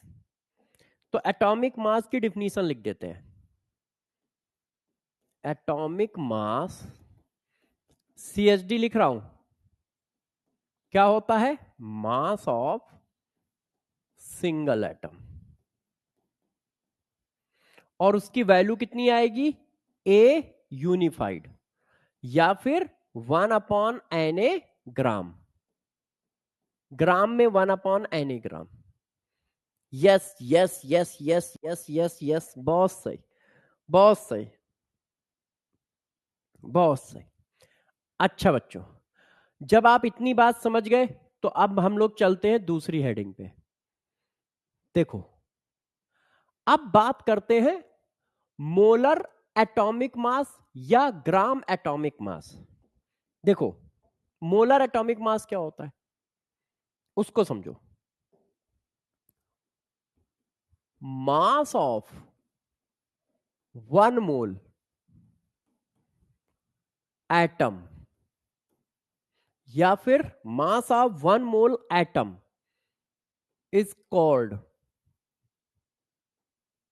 मोलर एटॉमिक मास। Molar atomic mass. एक मोल एटम के मास को मोलर एटॉमिक मास कहते हैं। और एक मोल एटम कितना होता है? एक मोल एटम का मतलब Avogadro number of atom. Mass of 6.022 into 10⁻23 number of atom is called molar atomic mass. Clear है? क्लियर है? और इसी को कहा जाता है atomic mass in gram. Simple language में इसी को क्या कहते हैं? Atomic mass in gram unit. Atomic mass in gram unit. और इसकी वैल्यू कितनी होती है? इसकी वैल्यू होती है atomic mass in term of gram. Atomic mass in term of gram. Atomic mass in term of gram. तो देखो, एटॉमिक मास क्या होता है? एक एटम के मास को एटॉमिक मास कहते हैं। उसकी न्यूमेरिकल वैल्यू क्या है? AMU। मोलर एटॉमिक मास या ग्राम एटॉमिक मास क्या होता है? ये दोनों सेम चीज है। मोलर एटॉमिक मास का मतलब होता है एक मोल एटम का मास। एक मोल एटम का मास मतलब आवोगाड्रो नंबर ऑफ एटम का मास। या एटॉमिक मास इन ग्राम, इसकी वैल्यू कितनी होती है? मास नंबर इन ग्राम। मास नंबर के पीछे यूनिट ग्राम लगी है तो वो मोलर एटॉमिक मास है या ग्राम एटॉमिक मास है। और मास नंबर के पीछे यूनिट यूनिफाइड लगी है तो वो एक एटम का मास है, वो एटॉमिक मास है। वो क्या है? एटॉमिक मास है। AMU और यूनिफाइड सेम चीज है। AMU का शॉर्टकट फॉर्म है यूनिफाइड। AMU और यूनिफाइड सेम चीज है। हाँ बेटा, बिल्कुल सही है मोनू, बिल्कुल सही है। इतनी बात सही है? सबको इतनी बात समझ में आई है? अच्छा, अब जब सबको समझ में आई है तो बताओ, सबको ये बात यदि समझ में आई है तो बताओ, सब लोग बताइएगा, ठीक है, अच्छे से। Molar atomic mass of oxygen, बताइए। A 16 यूनिफाइड, बी 16 ग्राम, सी सिर्फ 16। बताओ भाई कौन सा सही है? D all. आंसर दो, आंसर दो, जो पढ़ाया उसी हिसाब से आंसर दो, जो भी तुम्हें आया, गलत सलत सही जो समझ में आया है आंसर दो। और सभी बच्चों को आंसर देना अनिवार्य है, सभी बच्चों को सही आंसर देना अनिवार्य है। आप गलत आंसर दो मगर आंसर जरूर दो। इससे क्या होगा? इससे होगा कि आप पढ़ाई से अटैच रहोगे, आप बगल वाली स्क्रीन पे नहीं भगोगे। नहीं तो बगल वाली स्क्रीन पे कुछ चल रहा होगा, आप वहां चले जाओगे, अब फिर एक साल बाद कहोगे कि सर सिलेक्शन नहीं हुआ। एक साल बाद क्या कहोगे? सिलेक्शन नहीं हुआ। बहुत सही, गजब आंसर दिया सारे बच्चों ने।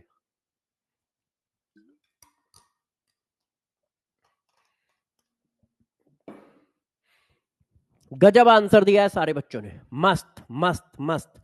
देखो मोलर एटॉमिक मास का मतलब एक मोल एटम का मास, और एक मोल एटम का मास क्या होता है? मास नंबर इन ग्राम, मास नंबर इन ग्राम। Very good very good. तो अब हम इसको इसमें लिख लेते हैं। देखो मोलर एटॉमिक मास या फिर ग्राम एटॉमिक मास,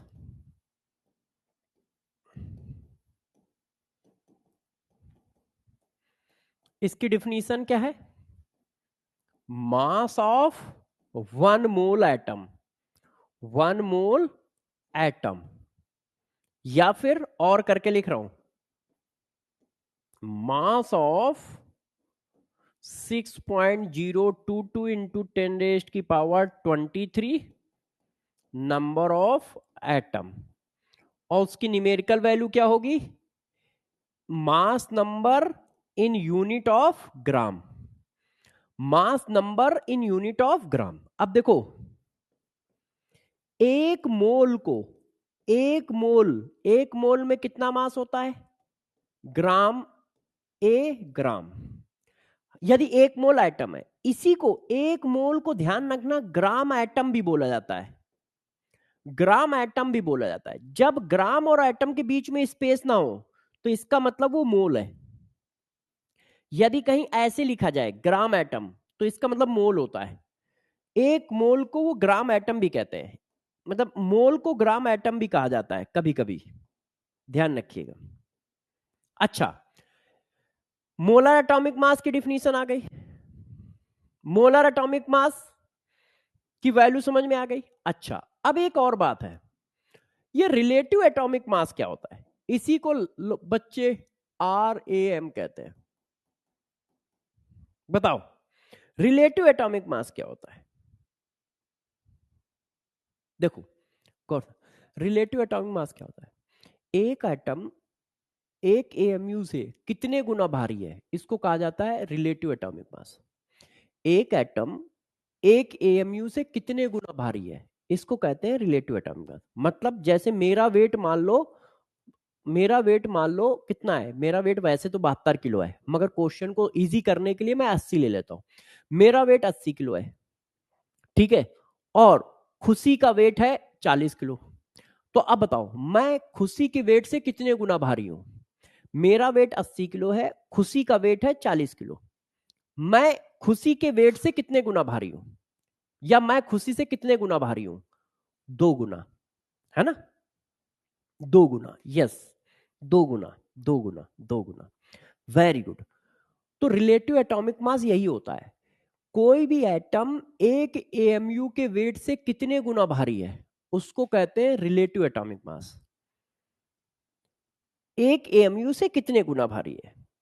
तो रिलेटिव एटॉमिक मास क्या बताता है? रिलेटिव एटॉमिक मास ये बताता है कि कोई भी एटम एक AMU से कितने गुना भारी है। तो देखो relative atomic mass is equal to mass of single atom. आपने दो कैसे निकाला? मेरे वेट में मास ऑफ सिंगल एटम, मेरे वेट में खुशी के वेट को डिवाइड किया, तभी तो निकला मास ऑफ 1 AMU। भाई बताओ, तभी तो निकला। मेरा 80 किलो है, खुशी का 40 किलो है, तो तुमने कैसे निकाला? 80 डिवाइडेड बाई 40, वही यहां कर दिया। कोई भी एटम एक AMU के मास से कितने गुना भारी है, तो मैंने लिख दिया। अच्छा, इस चीज को मैं ऐसे लिख दूं तो कोई क्या बुरा मानेगा, बताना। यदि मैं इस चीज को ऐसे लिख दूं तो क्या कोई बच्चा बुरा मानेगा? बताइएगा, बताना। एक AMU की वैल्यू कितनी होती है? अभी आप पीछे पढ़ के आए हो। एक AMU की वैल्यू कितनी होती है?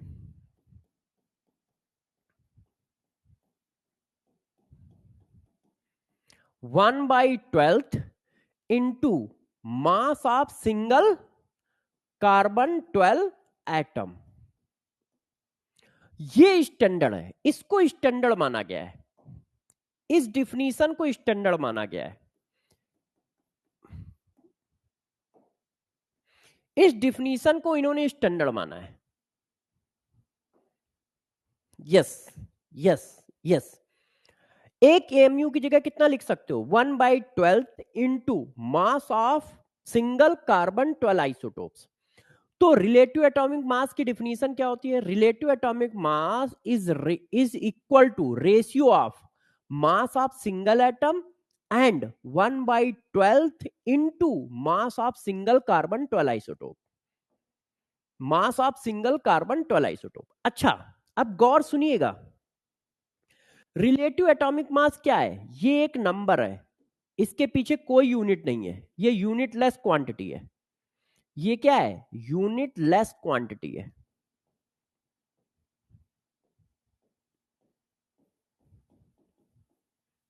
इट इज ए नंबर, ये एक सिर्फ नंबर है। और ये नंबर क्या बताता है? कि कोई भी एटम एक AMU से कितने गुना भारी है। ये नंबर बताता क्या है? ये नंबर बताता है कोई भी एटम एक AMU से कितने टाइम्स हैवियर है। हैवियर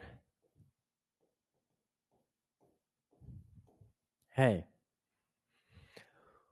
अब ये क्वांटिटी यूनिटलेस क्वांटिटी कैसे है, जरा देखो। देखो बच्चों, ये यूनिटलेस क्वांटिटी कैसे है? एक एटम का मास क्या होता है? A/Na ग्राम। बताओ सही है कि नहीं?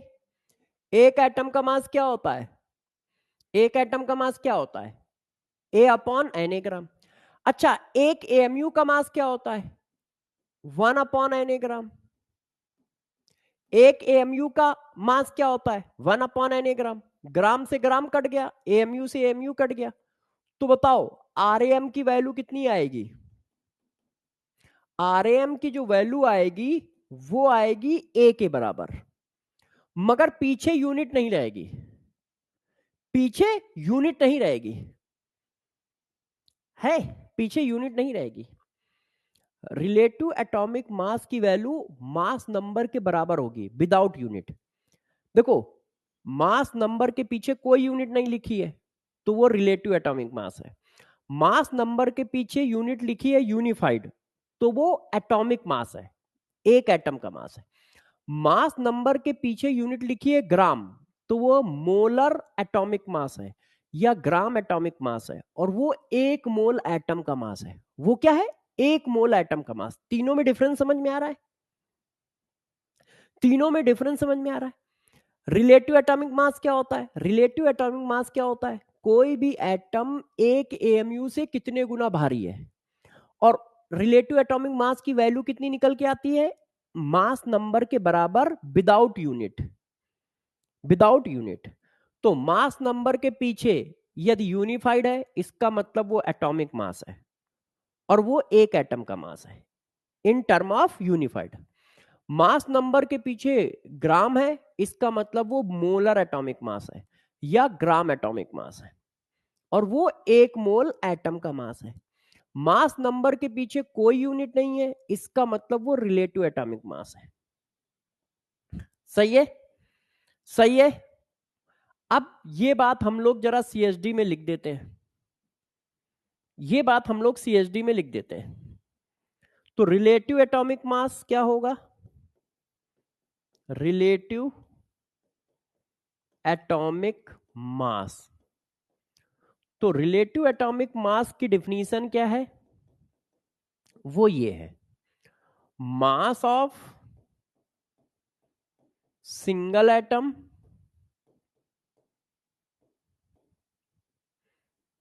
Divided by 1/12 into mass of single carbon 12 atom. और इसकी वैल्यू किसके बराबर होती है? ए के बराबर। ये क्या है? यूनिट लेस क्वांटिटी है, यूनिट लेस क्वांटिटी है।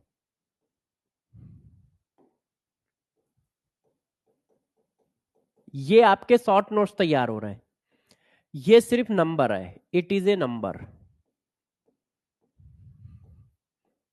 और इसकी वैल्यू ए के बराबर होती है। क्लियर है? क्लियर है भाई? यदि मजा आ रहा है तो जरा एक बार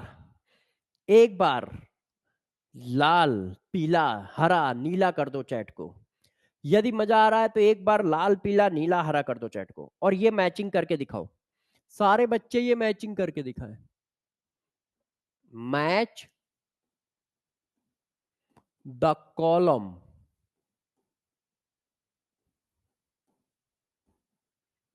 column match the list 1 and list 2। देखिए अच्छे से मैच करिएगा।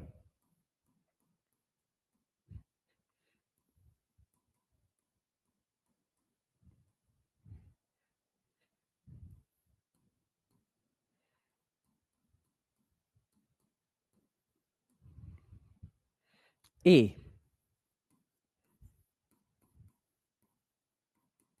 Atomic mass, B molar atomic mass, C relative atomic mass.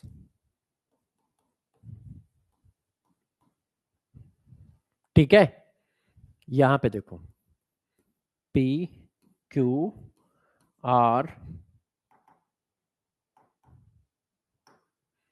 Are R S, P Q R S.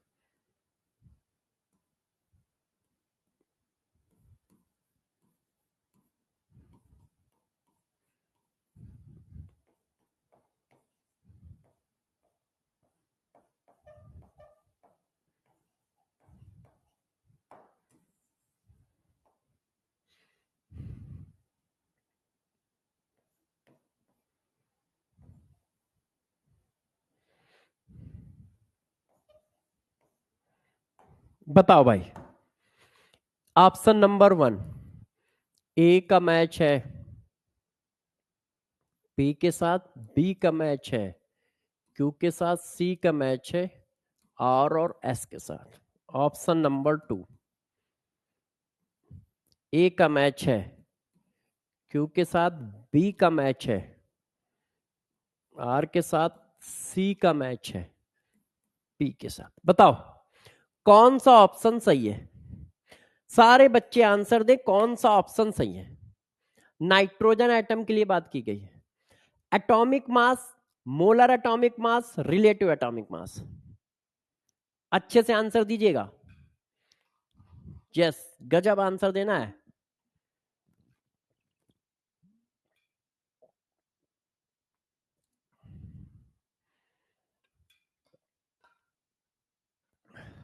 हम्म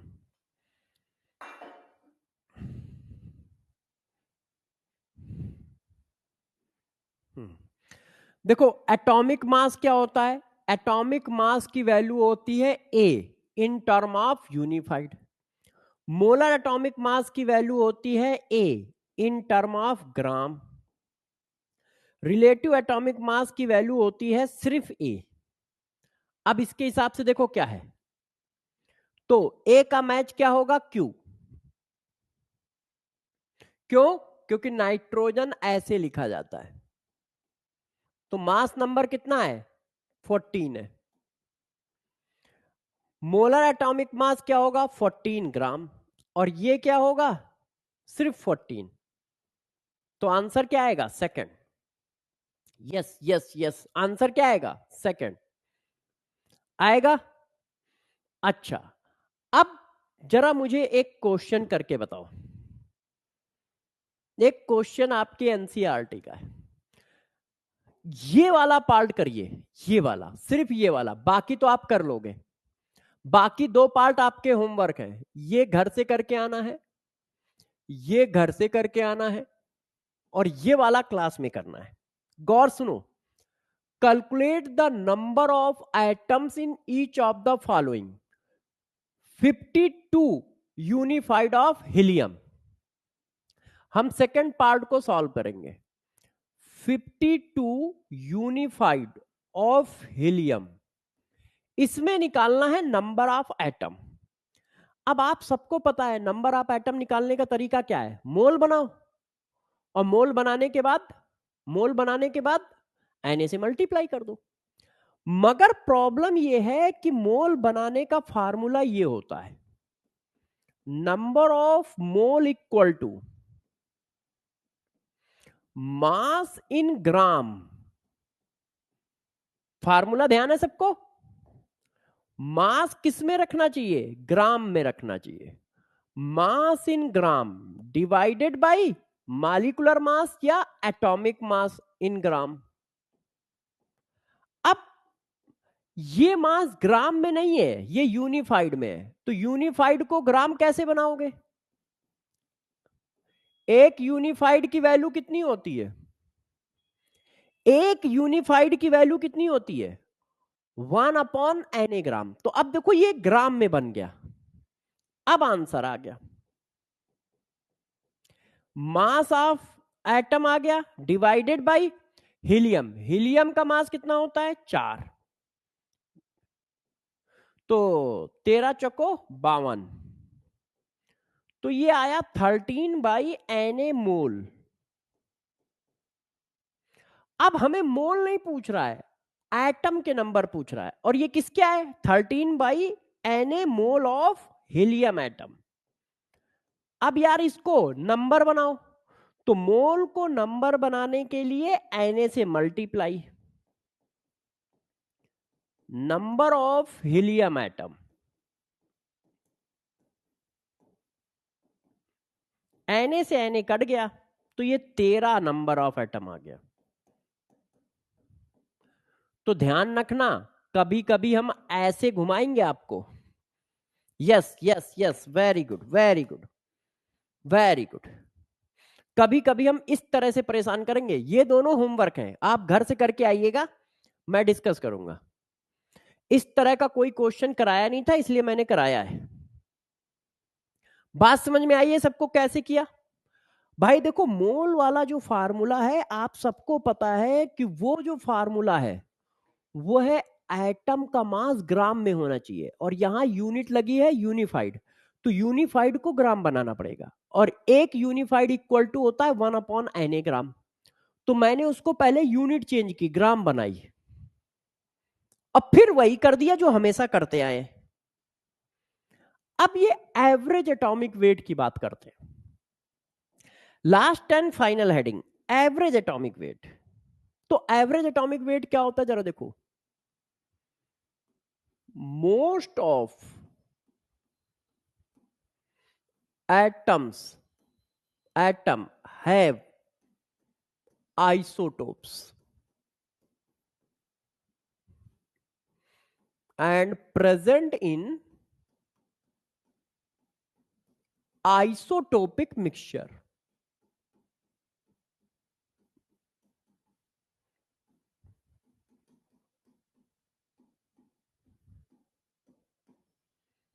देखो होता क्या है, मोस्टली क्या है, सारे एटम के आइसोटोप्स होते हैं।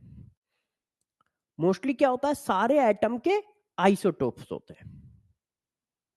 सारे एटम के आइसोटोप्स होते हैं, लेड का आइसोटोप्स नहीं होता। अब जब आप, जैसे मान लो यहां किसी ने कहा हाइड्रोजन रखा है, आपने एक हाइड्रोजन उठाया, मतलब एक चुटकी हाइड्रोजन उठाया। क्या उठाया है? एक चुटकी हाइड्रोजन। अब तुम फिल्मी होने लगोगे, हम एक चुटकी हाइड्रोजन उठा रहे हैं, तुम पता नहीं क्या सोचने लगो। तो यार जैसे ही आपने एक चुटकी हाइड्रोजन उठाया, तो उसमें सिर्फ 1H1 नहीं आएगा, उसके सारे आइसोटोप आएंगे। 1H1 भी होगा, 1H2 भी होगा, 1H3 भी होगा, हाइड्रोजन भी होगा, ड्यूटेरियम भी होगा और टाइटियम भी होगा। तीनों होंगे, तीनों होंगे। जैसे ही तुमने एक चुटकी कार्बन उठाया, हाँ, तो एक चुटकी कार्बन उठाते ही उसमें क्या होगा, कार्बन 12 भी होगा, कार्बन 14 भी होगा, सारे आइसोटोप का मिक्सचर होगा। हाँ फिल्मी लोगों, मुझे पता था तुम्हारे दिमाग में खुराफात है, वही सोचोगे। तो बात समझ पाए? तो एवरेज एटॉमिक वेट की जरूरत इसलिए पड़ रही है कि यार कोई एटम किसी प्योर फॉर्म में है नहीं, वो तो आइसोटोप का मिक्सचर है। तो आइसोटोप का मिक्सचर है, तो यार आइसोटोप के मिक्सचर का एटॉमिक वेट भी तो निकालना आना चाहिए। अब मिक्सचर का एटॉमिक वेट कैसे निकलेगा, ये हमें निकालना है। बात समझ पाए? लखन, लखन बाबू, जरा पढ़ाई पे ध्यान दो, है ना?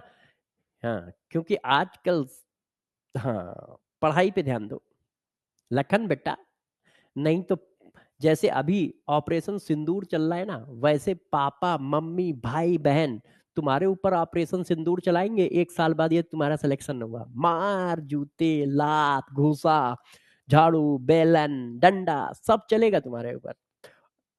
फिर तुम्हें ये याद आएगा। हाँ, समझ रहे हो? तो इसलिए पढ़ाई पे फोकस कर। अच्छा बच्चा कह रहा है सर लल्लन है उसका नाम, अच्छा लल्लन है, अच्छा ठीक है। ये आंखों का दोष है ना? ये आंखों का दोष है, मतलब आंखें थोड़ी सी गड़बड़ है। और यहाँ तो स्क्रीन छोटी लगी है, जैसे घर में मेरी स्क्रीन थोड़ी बड़ी लगी है। तो चलिए अब पढ़ाने पे आते हैं। तो इस वजह से हमें एवरेज एटॉमिक मास की जरूरत पड़ रही है। अब एवरेज एटॉमिक मास निकाला कैसे जाता है? तो जरा देखो, सबसे पहले ये माना कि एक एटम है, एक एटम है ए एक एटम है। अब इसके नंबर ऑफ आइसोटोप है, नंबर ऑफ आइसोटोप्स। कितने आइसोटोप हैं? हमने मान लिया बहुत सारे हैं, A1 A2 A3 so on, बहुत सारे आइसोटोप्स हैं। तो देखो जरा, अब इनका कोई ना कोई परसेंटेज होगा। जैसे आप सभी जानते हैं कि हाइड्रोजन है, तो हाइड्रोजन के 3 आइसोटोप हैं, 1H1 1H2 1H3। इसका रिप्रेजेंटेशन कैपिटल टी है, इसका रिप्रेजेंटेशन कैपिटल डी है, इसका रिप्रेजेंटेशन एच है। अब ये 99% 99.9% प्रेजेंट होता है, ये 10 की पावर -15% प्रेजेंट होता है, और ये 0.015% प्रेजेंट होता है। तो देखो इनका प्रेजेंट होना अलग अलग है। आइसोटोपिक प्रेजेंट का मतलब क्या है? जैसे मैंने 100 एटम उठाए, मैंने मिक्सचर में ऐसे मिक्सचर उठाया, तो मिक्सचर में, इस मिक्सचर में 99% 1H1 होगा, 10 की पावर -15% 1H3 होगा। तो जब आपने ये आइसोटोप लिए तो इनके एवेंडेंस भी होंगे।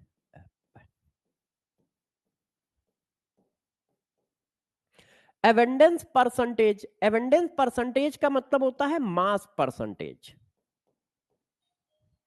मान लिया इसका मास परसेंटेज x1 है, इस वाले का x2 है, इस वाले का x3 है, सो ऑन। तो एवरेज एटॉमिक मास का फार्मूला क्या बनता है? Average atomic mass, average atomic mass का फार्मूला बनता है बच्चों A1 X1 A2 X2 A3 X3 so on divided by X1 X2 X3 so on। ये एवरेज एटॉमिक मास का हमारा फार्मूला बनता है। क्लियर है सबको?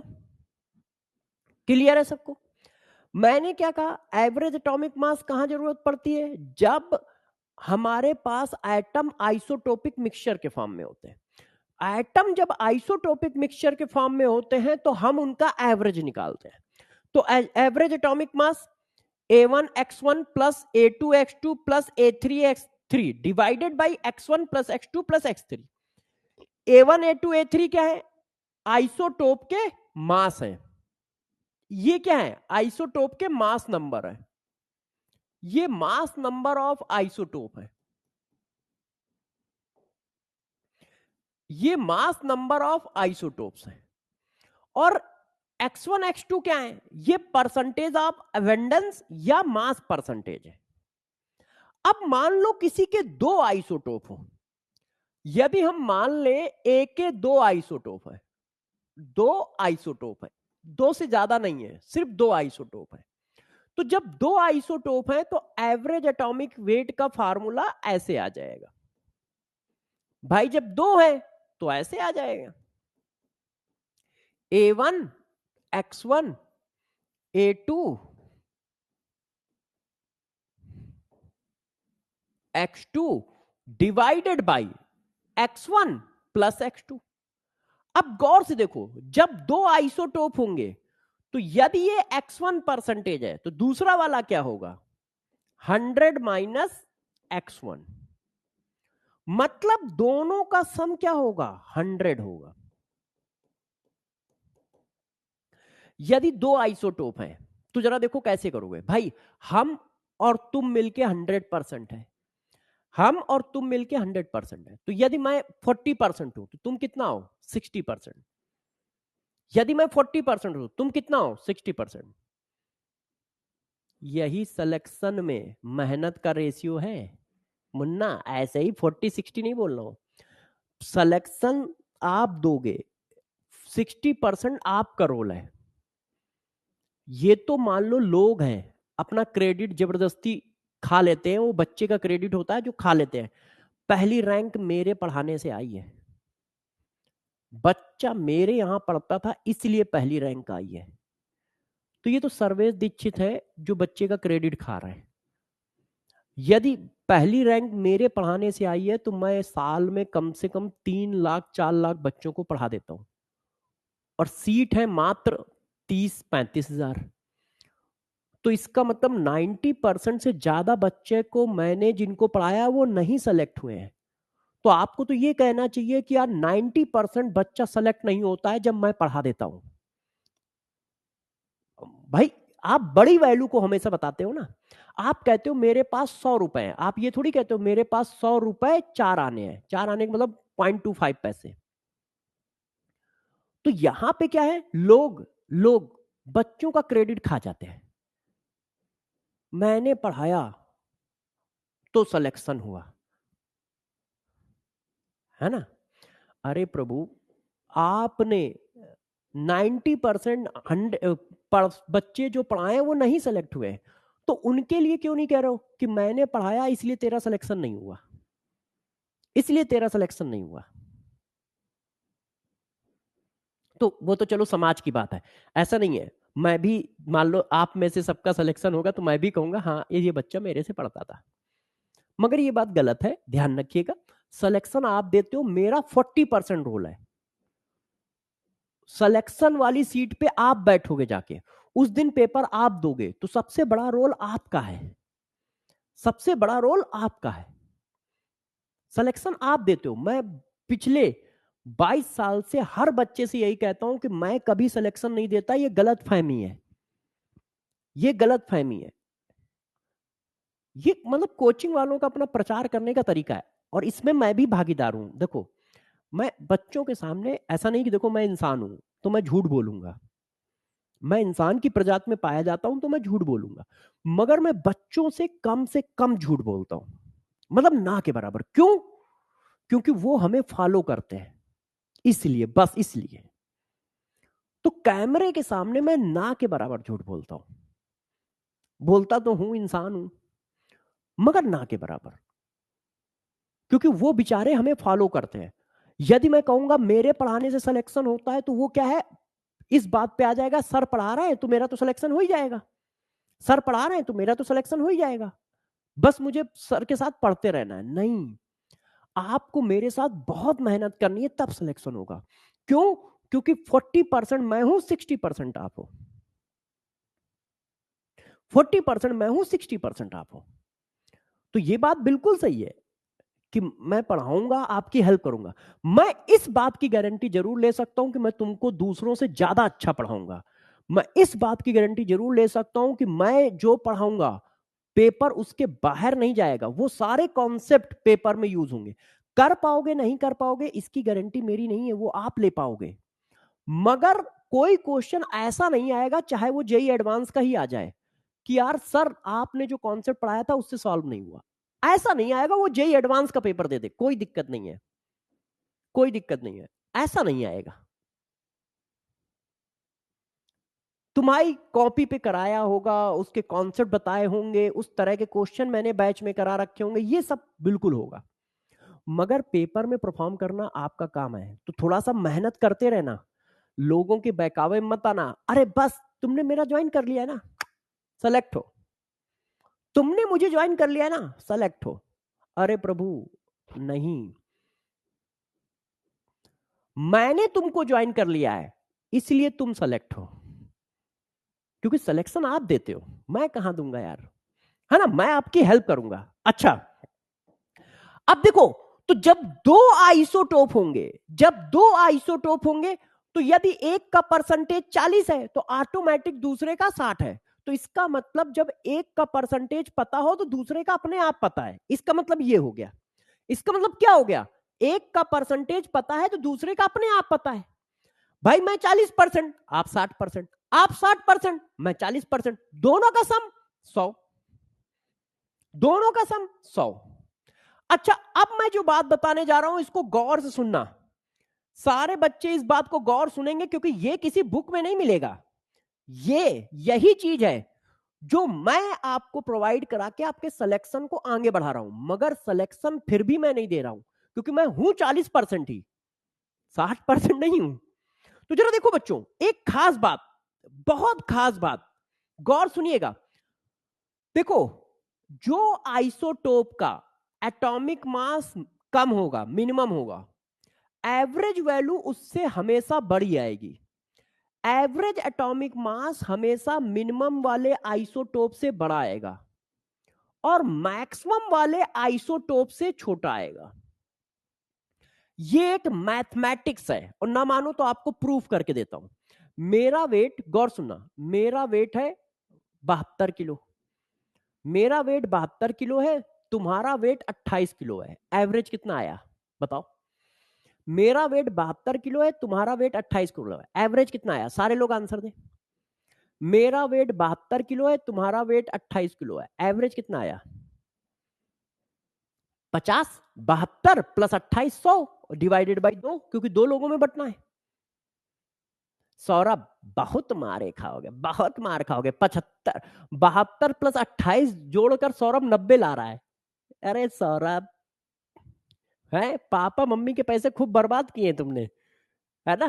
वो कहता होगा कि 10 रुपए की 1 किलो आलू है तो 5 किलो आलू दे दो, तो ये कहो 60 रुपए दे आते हो, ये 60 रुपए दे आते हो। अरे सौरभ मिया, 60 रुपए दे आते होंगे। तो देखो जरा भाई, 50, तो देखो एवरेज 50 आया, वो मेरे वाले से कम है और तुम्हारे वाले से ज्यादा है। तुम्हारा 28 था तो तुमसे ज्यादा है, और मेरा 72 है, उससे कम है। तो हमेशा ध्यान रखना, ये बहुत गजब का पॉइंट है, आधा क्वेश्चन तो इसी से सॉल्व हो जाता है। एवरेज, एवरेज हमेशा मिनिमम आइसोटोप के मास से बड़ा और मैक्सिमम आइसोटोप के मास से छोटा आएगा। इस पर क्वेश्चन मैं करके दिखाता हूं। आपको लग रहा होगा अरे यार सर कैसे कह रहे हैं, ये तो बहुत छोटी सी बात है। मैं आपको क्वेश्चन देता हूं, अच्छे से करिएगा। बताइए, देखिए, atom A have two isotope. Two isotope, एक क्या है 9A 18, दूसरा है 11B 21। Select possible average atomic weight. बहुत सारे बच्चे सोचते हैं कि ये क्वेश्चन अधूरा है, सिली मिस्टेक है इसमें।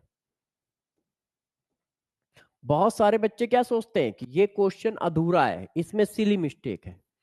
ना मुन्ना ना, ये क्वेश्चन सही है, बस तुम्हारे कॉन्सेप्ट थोड़े से गड़बड़ है। तुम्हारे क्या है, कॉन्सेप्ट थोड़े से गड़बड़ है।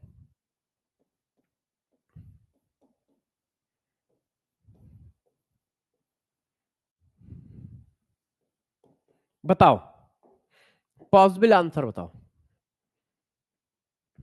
पॉसिबल आंसर बताओ।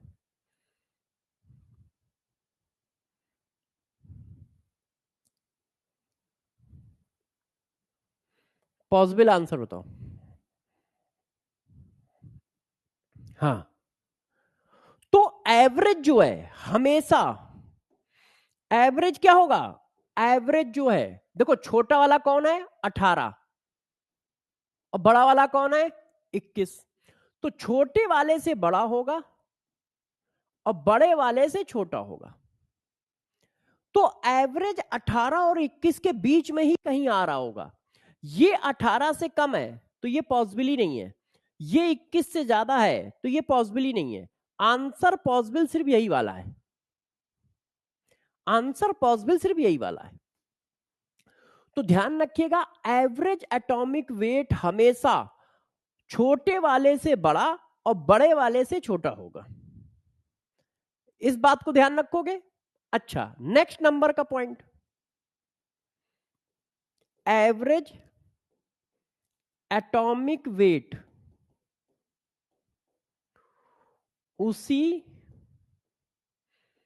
आइसोटोप के पास, पास या नियर, नियर आता है, आता है,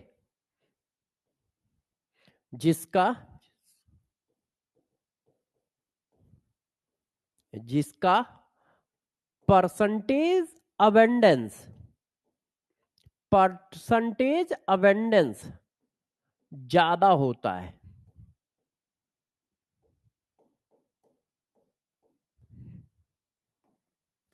पर उधर जगह नहीं है, परसेंटेज अवेंडेंस ज्यादा होता है। अब ये पॉइंट समझो जरा, देखो जिसका परसेंटेज ज्यादा होगा उस वाले आइसोटोप के पास एवरेज आएगा। ये मैं बताता हूं कैसे, उस वाले आइसोटोप के पास एवरेज आएगा। सबसे पहले आप ये दो पॉइंट लगाना, ये दो पॉइंट लगाते ही क्वेश्चन के दो ऑप्शन अपने आप कट जाएंगे, हो सकता है तीनों कट जाएं, आंसर आ जाए। पहला, एवरेज मिनिमम वाले से ज्यादा मैक्सिमम वाले से कम होगा। दूसरा, एवरेज एटॉमिक वेट उसी आइसोटोप के पास आता है जिसका परसेंटेज अवेंडेंस ज्यादा हो। बच्चों ने कहा सर हम समझ नहीं पाए। आप इस क्वेश्चन को देखो, आप इस क्वेश्चन को देखो, ये AIPMT में क्वेश्चन आया है और बेटा इस क्वेश्चन को तुम बिना पेन चलाए कर दोगे, मगर ये करोगे कॉन्सेप्ट से, बिना कॉन्सेप्ट नहीं। देखो, बोरान है स्टेबल आइसोटोप, एक क्या है 10 और एक क्या है 11। तो मिनिमम वाले का क्या है 10 और ज्यादा वाले का क्या है 11। इसका मतलब एवरेज 10 और 11 के बीच में आएगा। तो 10 और 11 के बीच में आएगा तो ये आंसर कट गया, ये आंसर कट गया, क्योंकि ये 10 है और ये 11.2 है। अब दूसरा पॉइंट लगाओ, एवरेज उसके पास में आएगा जिसका अवेंडेंस परसेंटेज ज्यादा हो। इसका 81% है, तो आंसर जो है 11 के पास में रहेगा, 10 के पास में नहीं रहेगा। तो 11 के पास की वैल्यू ये है, 10 के पास की वैल्यू ये है। देखो ये 10 के पास में और ये 11 के पास में, तो आंसर ये आएगा। क्यों? क्योंकि 11 वाले का अवेंडेंस परसेंटेज ज्यादा है, 11 वाले का अवेंडेंस परसेंटेज ज्यादा है, इसलिए आंसर क्या होगा? 11 के पास आएगा। और यदि किसी को ये बातें ना समझ में आए तो आप यार फार्मूला लगा लो, आपको पढ़ाया तो है। देखो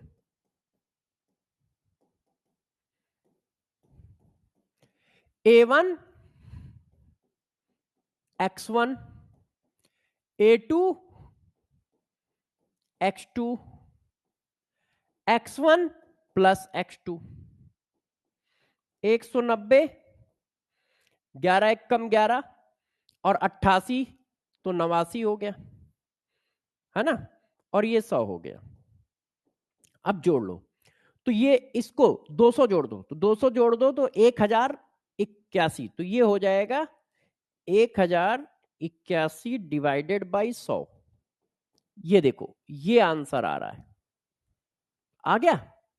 देखो है, जिसको ना समझ में आए वो आराम से क्या करे, क्वेश्चन को सॉल्व कर ले। नहीं तो जो ये मैंने मैथमेटिक्स बताई, ये मैथ लगाई है मैंने, ये कोई ट्रिक नहीं है, ध्यान रखना। ये मैथ्स मैंने लगाकर क्वेश्चन को इजी कर दिया है, ये मैथ्स लगाई है। ये मैथ्स कहती है एवरेज हमेशा उनके बीच में आता है, ये मैथ्स का रूल है। और जिसका परसेंटेज ज्यादा होगा एवरेज उसी के पास में आएगा, ये मैथ्स है। तो मैंने केमिस्ट्री में मैथ्स को यूज किया है, जिसकी वजह से ये कॉन्सेप्ट इजी हो गया है, जिसकी वजह से ये कॉन्सेप्ट इजी हो गया है, ध्यान रखिएगा। अब देखो बच्चों, अब मैं सीएसडी में ये बात लिख देता हूं, अभी तक सीएसडी में ये बात नहीं है, सीएसडी में ये बात लिख देता हूं। देखो ये वाला पेज भर गया है, तो अगले पेज पे चलते हैं। आपका मैं सब कुछ बनवाता जा रहा हूं, शॉर्ट नोट्स आपको मैं बनवाता जा रहा हूं, फार्मूला सीट आपको मैं बनवाता जा रहा हूं, कॉन्सेप्ट सीट आपको मैं बनवाता जा रहा हूं। आपको सिर्फ क्या करना है, सिर्फ पढ़ाई करनी है, बाकी सब मेरे ऊपर छोड़ दो। एवरेज एटॉमिक वेट फार्मूला क्या है? A1 X1 A2 X2 X1 X2, clear है? अच्छा, अगला पॉइंट, X1 प्लस X2 का सम 100% के बराबर होगा। सॉरी बच्चों, अगला पॉइंट, जो जिसका मिनिमम होगा एवरेज उससे ज्यादा आएगा, और जो मैक्सिमम होगा एवरेज उससे कम आएगा। नेक्स्ट, एवरेज एटॉमिक वेट उसी आइसोटोप्स के पास आएगा, पास आएगा, है ना,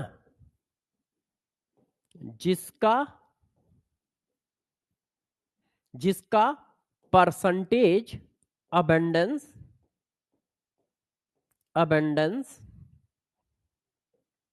ज्यादा हो।